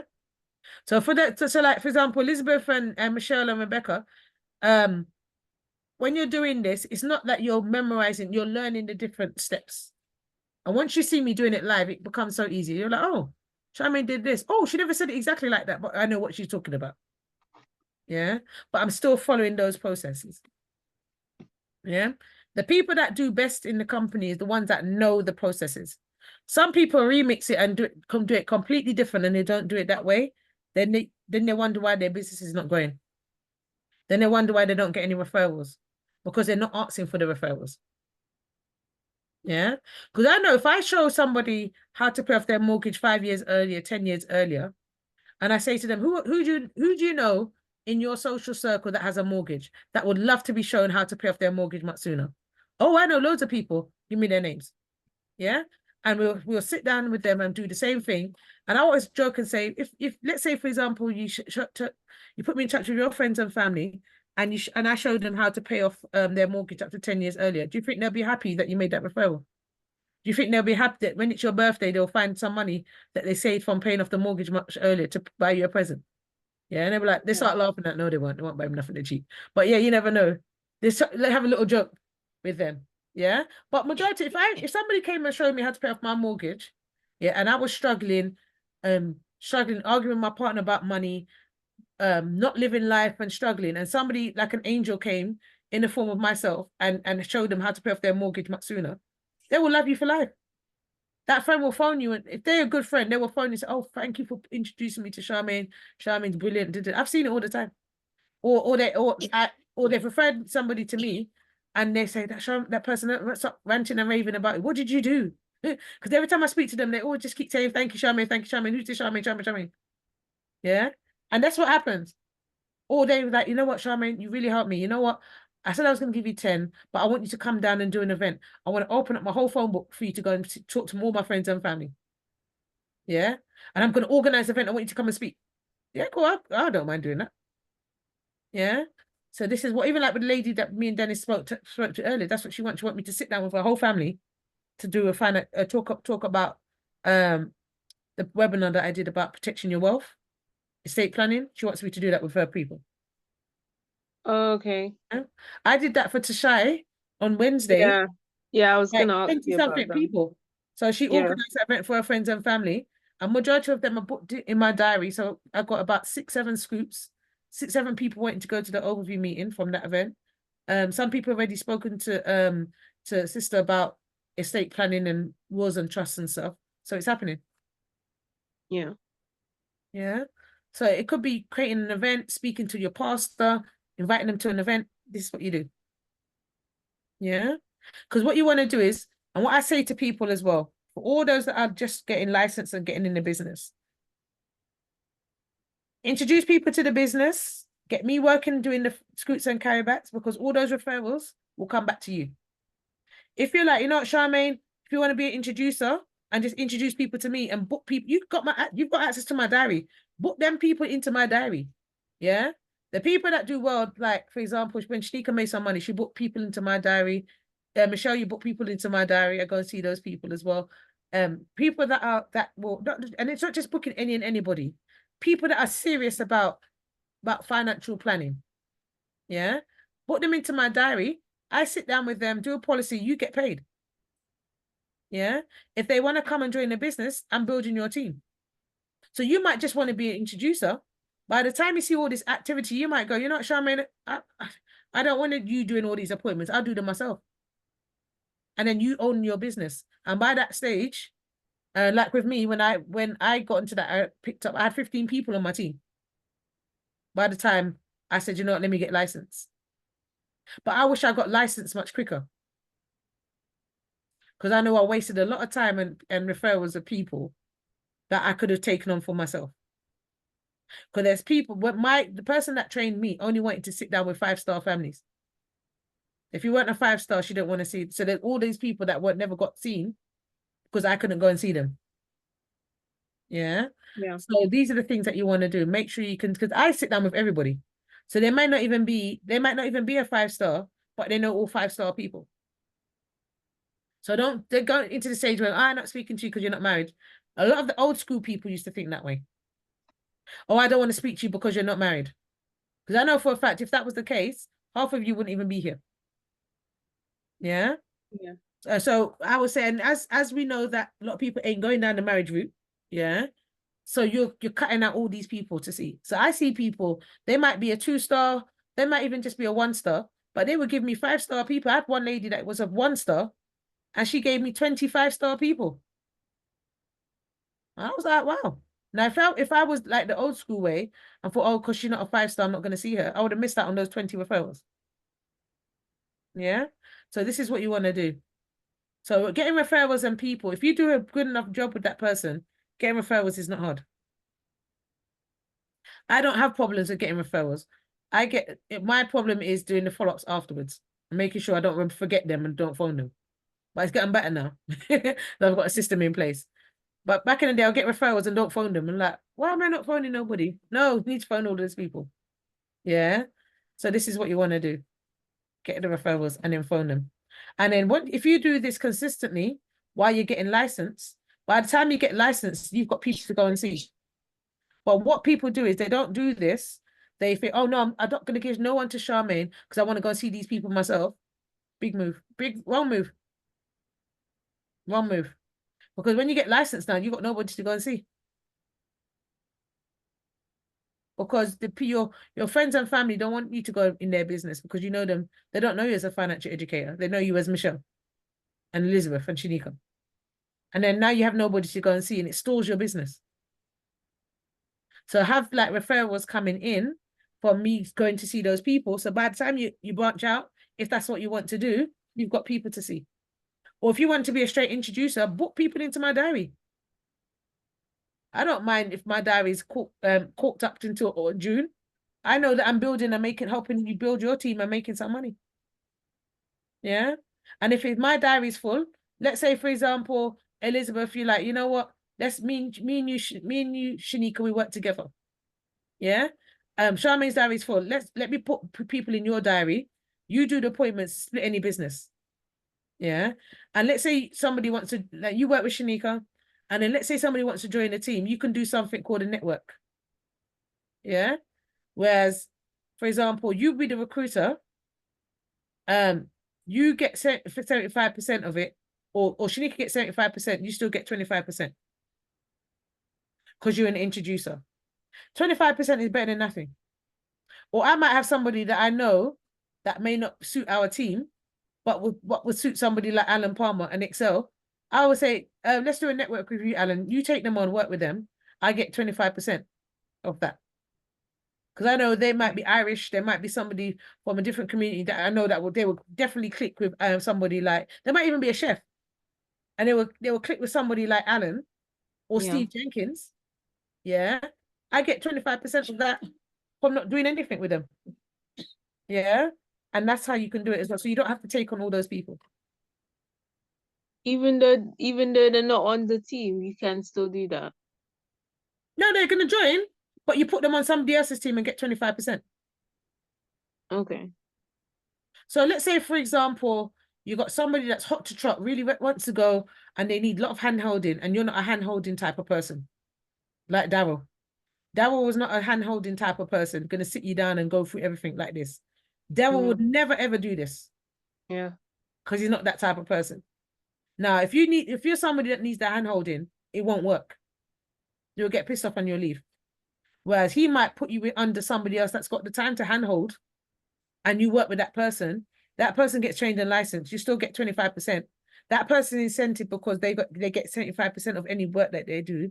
So they're more likely to work with that person and get them started. And then that will just get 25%. It's better to get 25% of nothing. Then better than getting 25% of something than 25% of nothing. Yeah. Yeah. If let's say, for example, I found like a big multi-million pounds entrepreneur that would their personality would suit somebody like Steve Jenkins. I'm not trying to work with them because I know they'll probably get irritated by me. Yeah. But if I found somebody like Steve Jenkins, I'll put them with Steve Jenkins. Network them to Steve, get 25%. Steve will probably turn them into billionaire. Yeah. I don't mind if I wouldn't mind getting 25% of £1 million. Mm. So you can do that as well. So you Yeah. so you don't just have to rely on me. So for example, let's say all of you on here got licensed. Yeah. You could say, you know what, Charmaine's busy on that day. Who's available to do that appointment? Okay, you do that appointment. If any referrals, we split them between each other. Any business we get, we split between each other. So you can do split business between team members, not just me. Yeah. Okay. And people, like, for example, and if you work like that, you're helping each other to grow. Let's say, for example, Michelle, you've got 2 people on your team, but you're going for team leader promotion. Yeah. I recruit somebody and you've got all the premium. Yeah. You've got all the premium, you're ready to go, but you just need one more person. I can then say, you know, I've got somebody, I put them on your team, you get the promotion through your team leader. Okay, when you recruit somebody, they can be under my team. Yeah. So we give back, we help each other. You might, let's say we've done it before, and Dennis has seen that. You might have, let's say you've going for really, Beth, really. Put it in the bin. She's here eating out the what is that? Ketchup in the pot. Stop a little rat. Go to your bed. My hair sticking up all over the place. Oh no. What's wrong with you? So let's say, I'm about to say this time of night. I don't know why she come in here. She looking through, and they got one sleeping on the floor. And why? Oh, Why? I just realized she's sitting. I could have stepped and I didn't even know she was there. Oh, these children, I swear. So even like for example, let's say Michelle, you're going for your team leader promotion. You need £3,000, and you're on 2,008, you need £3,000, and you're on 2,800, and you need an extra £200. And I'm putting up for your policy, and it's 12 o'clock, and the deadline's at 12. I can just split that business, bring it over the line. You get your team leader promotion, and then when you do a policy, you do the same for me. Yeah, you help. We've done that many a times, because then you help each other to get there. And then what happens if, let's say, for example, if like Shanika was doing that and you did for her, she will help you back as well. Yeah, so you're helping each other to get to that stage. Yeah. Yeah. yeah, sounds good. Yeah, so you're working together as a team. So even though everybody's like, oh yeah, put them in my diary, even though it's in my diary, I might say, come Michelle, let's do this appointment together. Okay. So I'll do the goals and dreams part, and you do the financial game plan. Yeah. And then I'll do the part with it, get the information. Yeah. So then you actually practice doing the carryback, the financial game plan presentation on a live client. Mm. Yeah. So you're not thinking, oh my God, I have to get licensed first to do that. You don't have to be. So that's what Darryl used to do back in the day. I do it as well, where I have somebody that well, Darryl was a git anyway. We would turn up to a meeting and you don't know you're gonna do it because right, you're gonna do the financial game plan with the person. No way. And you can't argue because you're right in front of the client and I want to cuss him. And I just give him the dirtiest of looks and I'm like, hi. And I'm thinking, oh shit, do I even know what I'm doing now? And then your mind goes blank and then you start sweating and stressing and then you do it and he goes, you see, you can do it. And I'm like, you little shit. Don't ever do that again. But that's how he taught me. Like, that's why he would say, be prepared and ready to go. Yeah. So that's the type of coaching that we got. He would do these madness. Yeah. Which is horrible. But that's how we had to learn. Or we did drill for skills with the scripts. So we had to do this, learn the script by memory. Oh no, was he there, Dennis, when he said bring 10 50p note, 50p's? Yeah. And every time you had to learn the script from memory. And if you got the word wrong, you had to put the 50p in. and we had this rolling thing, and the pot came up to about 100 and something pound, and the person that did the script word for word and got to the end got the money. Okay. Oh, Yeah. So that you had to be on point. That's how we used to learn it back in the day. Trust me. That's how we did learn it back in the day. And there's things that you can learn the scripts as well. Just have it on your phone. So have the thing on your phone, take a picture of it, just read it to yourself and keep listening to it over and over again. All of these things that you can do to learn the script. Or you watch the video over and over again, and then you start dreaming about Steve Jenkins in your sleep. And start calling Steve's name in your sleep. That happened to one of my team members. Calling Steve's name in your sleep. And the person's like, who's Steve? Oh, Steve Jenkins. I was watching a video. Oh, Lord. Call that next man in your sleep. Imagine. But yeah, you'll be watching the video until you know all the coughs and everything. And that's how we had to learn. Yeah. Yeah. Because once you know the script, let's say, for example, you're out and about and somebody goes, oh, could you do it for me now? You could just quickly pull it up on your computer and just do it face to face with the client. Because some people don't like Zoom. Yeah. You could even set up in an office space and people come to you if you wanted to. If you have like a stall at an event and you just have a little side room and you could do financial appointments there and then, or sign people up. We've done that before. Like financial education surgeries, where anybody wants a financial plan, they can just walk in and do it that way. But that's the face-to-face way. We won't do that now, but yeah, those are options that you could do. Any questions? How you feeling, Shanika? Dennis? I know Dennis is mash up, fighting for his life. Yeah. Yeah, I'm good, but I know I'm gonna have to do some preparation because my assessment's coming up. So yeah, It shouldn't be hard to do, Shanika, because you've watched me doing carrybacks all the time. I think I need. Yeah. If you want me to do like you do a run through, and I give you some feedback, we can do that. Yeah. And also I need to observe another carryback as well. Yeah. That's fine. We can do that. That's not a problem. That's not a problem. Yeah. Even if we did, if we use like Dennis as your guinea pig to do the carryback for, and you vice versa, and then you can go for it, and I give you feedback, or I even observe you doing it. And if you do the observation and I feel you're fine, I could sign you off there and then. Doesn't have to do, you have to do it again. Okay. Because that's what I've done to clients that are being that team members that are nervous, like, oh, can we just do a run through and give me feedback? And I'm like, yeah, you've done it. You passed. What? Yeah, you don't need to do it again. Because they did it so well, but because they were so worried about doing a separate assessment, they did it as a role play and they did all what they needed to do. I'm like, yeah, you can sign you off right there and then. Oh my God, I didn't know. Yeah, cool. Can do it that way. Yeah. So that's fine. Yeah. Cool. Is that enough, Shanika? Got me working overtime on sociable hours. No, I'm telling you, it's long overdue this session. I think everyone like I needs said, this this girl harass me. It's on record that the girl harassed me. Can I do a quick camera session? You didn't even show up first. I was here first. Yeah, yeah, come and get it fast. That was fine. Sure. I'll do it. No, it helps me as a visual learner that you show us. Like I said, I don't mind doing this because I know if I go for the scoop assessment, we'll do a scoop one as well. Yeah, because we've done it the back to back. So everybody who wants to get licensed, I can do the scoop script, go through that and give me a live example of that, and then we can say, right, we did that through fast start training. I might offer that to people who wants to get licensed and say, let's do a fast start training program. We meet on this day at this time, and I give you some tasks to do. So 1 week could be go over the script. Okay. So how we did it in fast start, we did okay. Go away and memorize the script. Okay. And then once you memorize the script and you're happy with the script, Shanika did it anyway. Shanika, you was part of the fast start. Yeah. Yeah. So we learned the scripts. We did 2 weeks over the scripts, practiced the script. Okay. And then you met individually in that time. Like, let's say we buddied you up. So you, like, for example, Michelle and Elizabeth work together and you're going to buddy it. So, and you decide when you're going to meet to go through the script. And in the week, you're going to practice delivering the script to each other.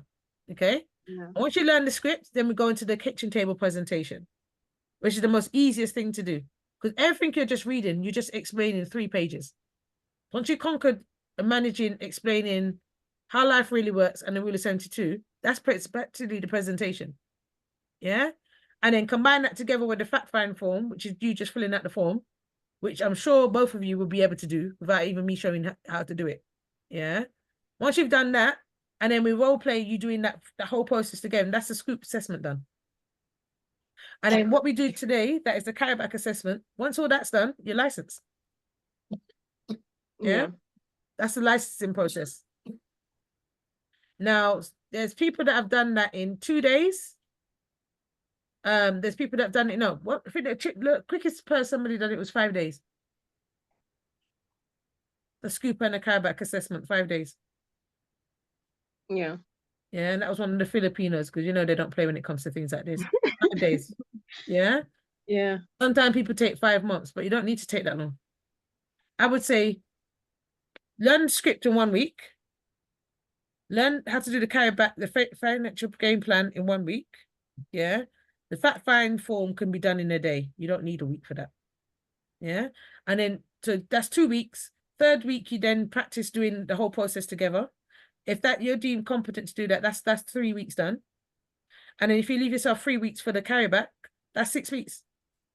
Yeah. That's a month and a bit. That's a good time to do it. So if we want to do that, let's talk about how we can do that and put that in place. And would you be doing like the breakout rooms on Zoom to practice as well? Yeah, Because we can do that. So let's say, for example, 8 o'clock before the Caribbean, like 8 o'clock in the evening time before because in April onwards, I'm not going to do anything on a Sunday. That's going to be my day, keep free. If that's a day when people want to come together and do training, yeah, we can do that. So let's say 8 o'clock in the evening on a Sunday before the conference call, we do 2 hours worth of training. And if you say, I want to be licensed in 4 weeks, that's cool. Because I'm expecting an explosion come April, May, June. Yeah. September's going to be busy, so I'm going to be calling on more team members to do certain things. Yeah. So if you're all licensed and ready to go, let's go. Yeah, we'll do. And also, could you show everyone like the where to access the representative exam? The representative exam. Yeah. When you log into your Genestar system, okay, when you log into the okay, where is it? When you go to the homepage, go to my training.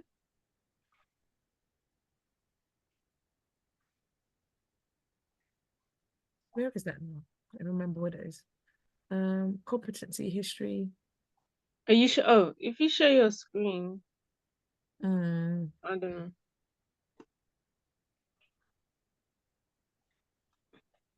Wait 1 minute.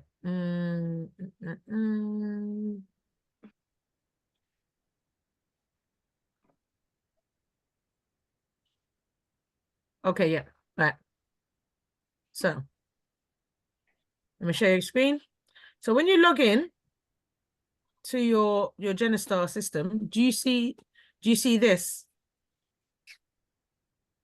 Yeah, when you go to my details, do you see this? Yeah. Yeah.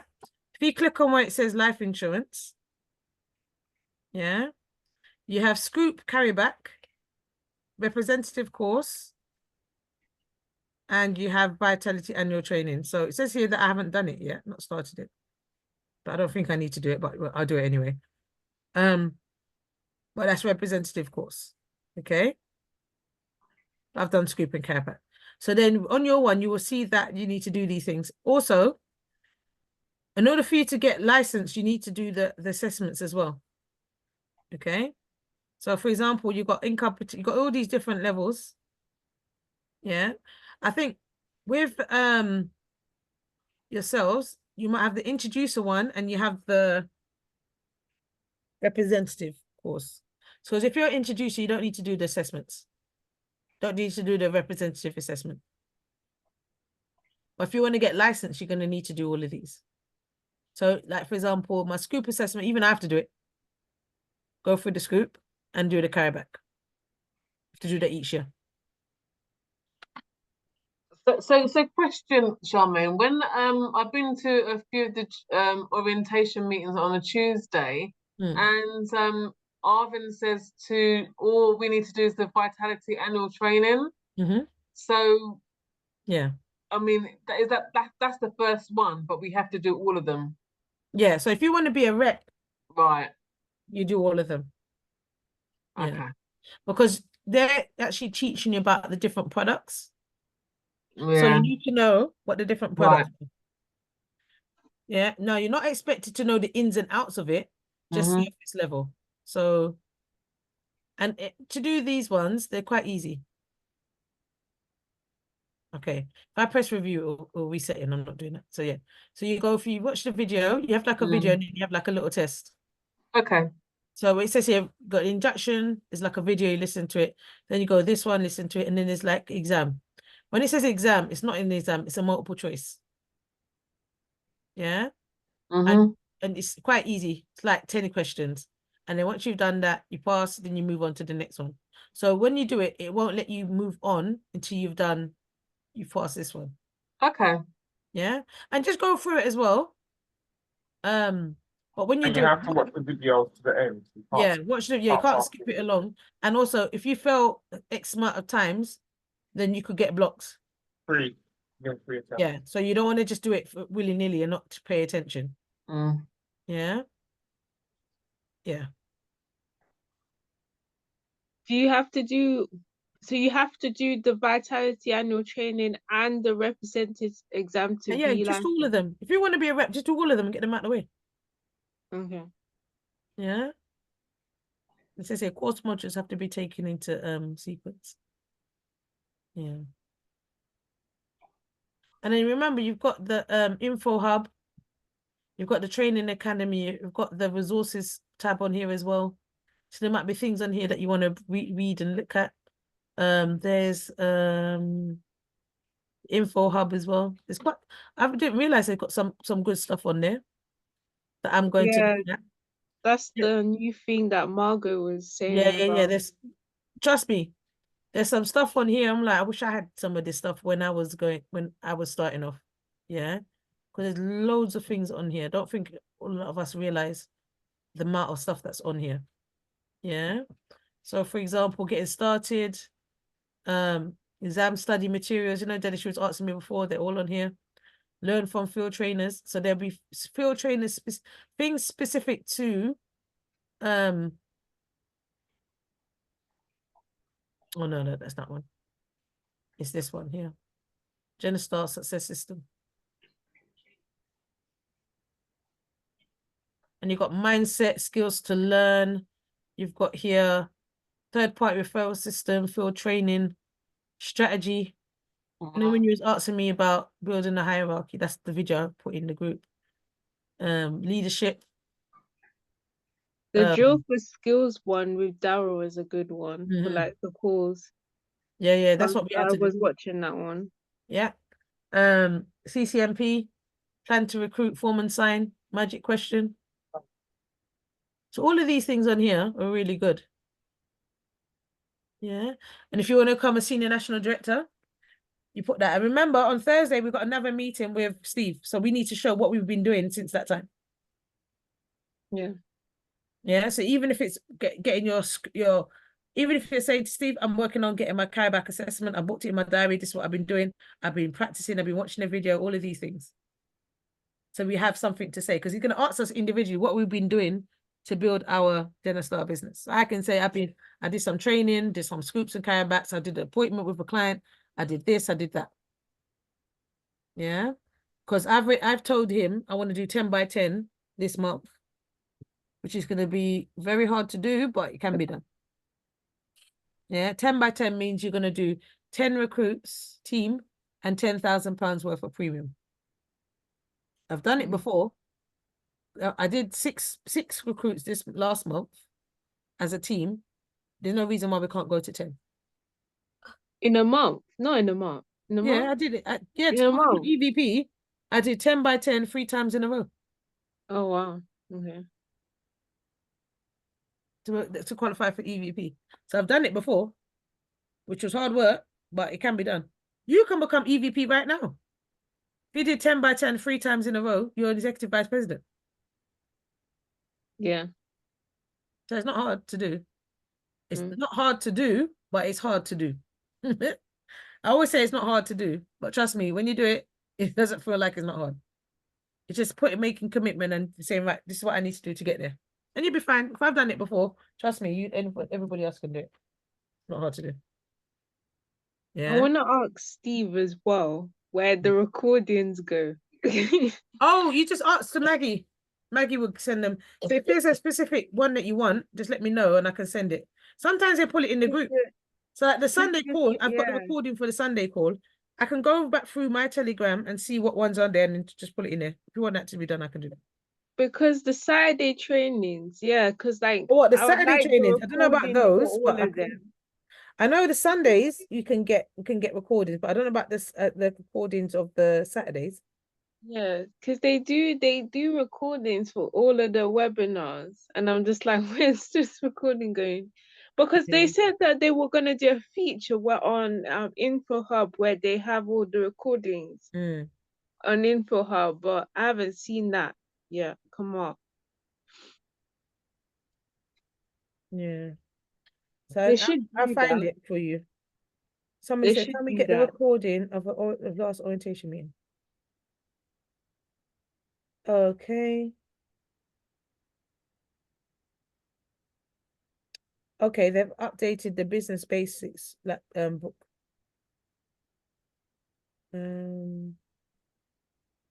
Vice President's Day, which I can't go. We're gonna get cussed out for not going to that one, but hey. Let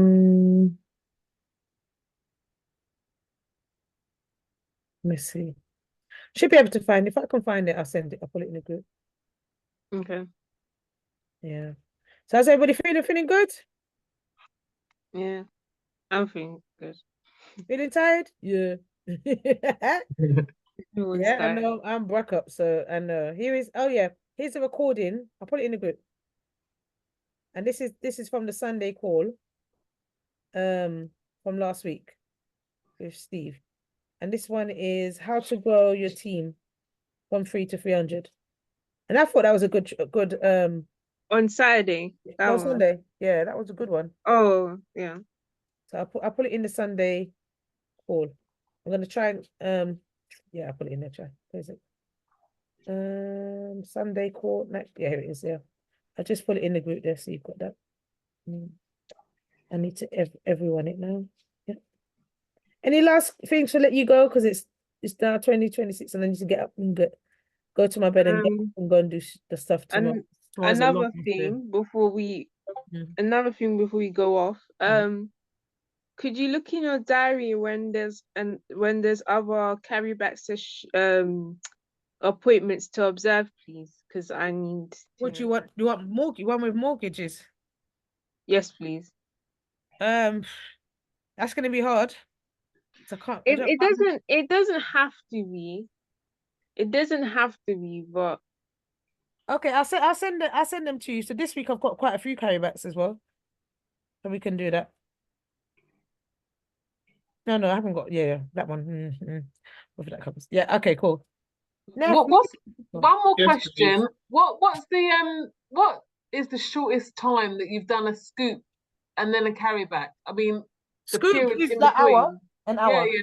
No, sorry. I mean the period between. So when you finish a scoop, you get all the information, and then you're going to give it back to that person. So what? I'm trying to think. Sometimes I've done. We're meant to take a break between the two. So like Yeah. a day, the next day. Really? Yeah, the next day or the evening. So I did it in the morning and said, okay, let me do the carryback in the afternoon. Oh, wow. Because once you fill out the fact find form, the actual financial plan is ready. So, but because of the FCA ruling, you can't do it as one whole thing. Oh. So sometimes I might do the scoop with the client, and they might go, can I get the quote for the thing so I can think about it before the next appointment? So you might do the quote with them. Yeah.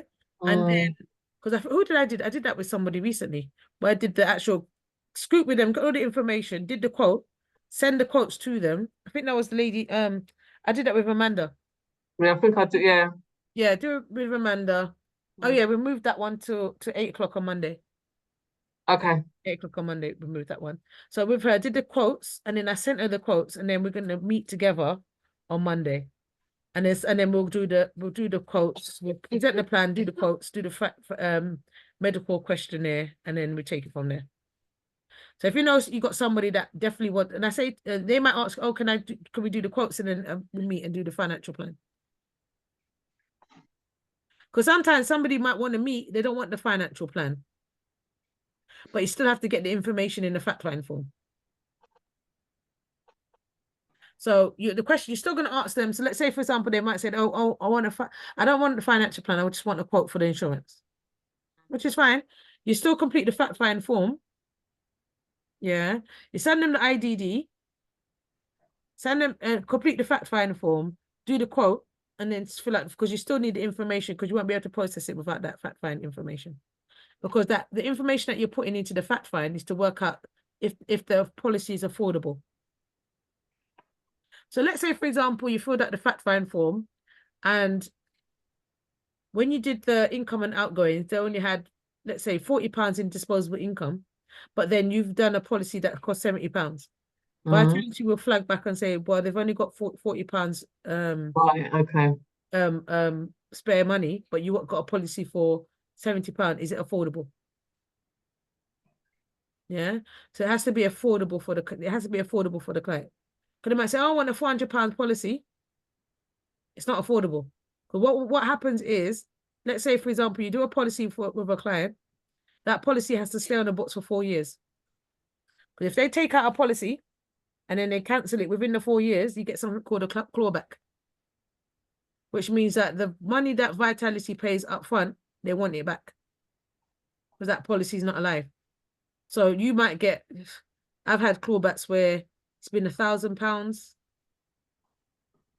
So even though you're doing commission, because they want the clawback, keep that money until the money meets to £1,000, then you get the payouts. So these are some of the things that you think about. So you're not doing a policy with people that are not serious. If they take out a policy and then they cancel it, it causes lots of issues for yourself. Yeah. So this is why you want to make sure when you're sitting down with the person, you say to them that we're going to do a policy. Okay. Oh yeah. I just found a note. I'm going to call this lady back in March. When I phone her, she's not going to think she's going to think I'm really on it. But yeah. So, yes, you want to make sure that the person that you're sitting down wants what you're giving them. Yeah. Because they cancel it within 4 years of taking out the policy. Trust me, clawbacks are very irritating. Yeah. So these are some of the things to think about. Yeah. Cool. All right then. I'll let you go now. So any questions that you have, just put in the chat box as well. Not chat box, in the Discord. Tomorrow morning we've got training. I'm gonna be there for half an hour, and then I've got to jump off and do my appointments. Okay. And I'll let everybody know about appointments. If I haven't got any travel doubles, I'll let everybody know. Just let me know. And if I haven't sent you anything, just remind me, because me and my tired self, I won't remember. And then on Sunday, we're doing the biblical economics presentation with Dennis. So yeah, if you've got guests that want to come onto that, send them to that event. Okay. Or even circulate it. It's fine. And then Wednesday, we're doing Financially Savvy Sisters. So any ladies that you know, we'll do that presentation. And I'm just thinking, boy, I'm not even gonna, I'm just thinking about people that want financial plans from that. We're gonna have to start booking into March. What, from the biblical economics? Yeah, we have to be booking into April, because I have no space in the diary for March. Not for appointments. Anyway. So I'll get them booking into April, it's fine. So when I come back, I'll have, in the diary as well. And like I said, I have my phone with me anyway. So I'll be still checking in on everybody to make sure everybody's good. All right. Cool. Good night, everyone. All right then. Okay, So have see a you nice night. tomorrow. Bye. You take care. And we'll All see right, you thank tomorrow. you. All right, Night. take care. Thanks. Night. Bye. Bye. Bye.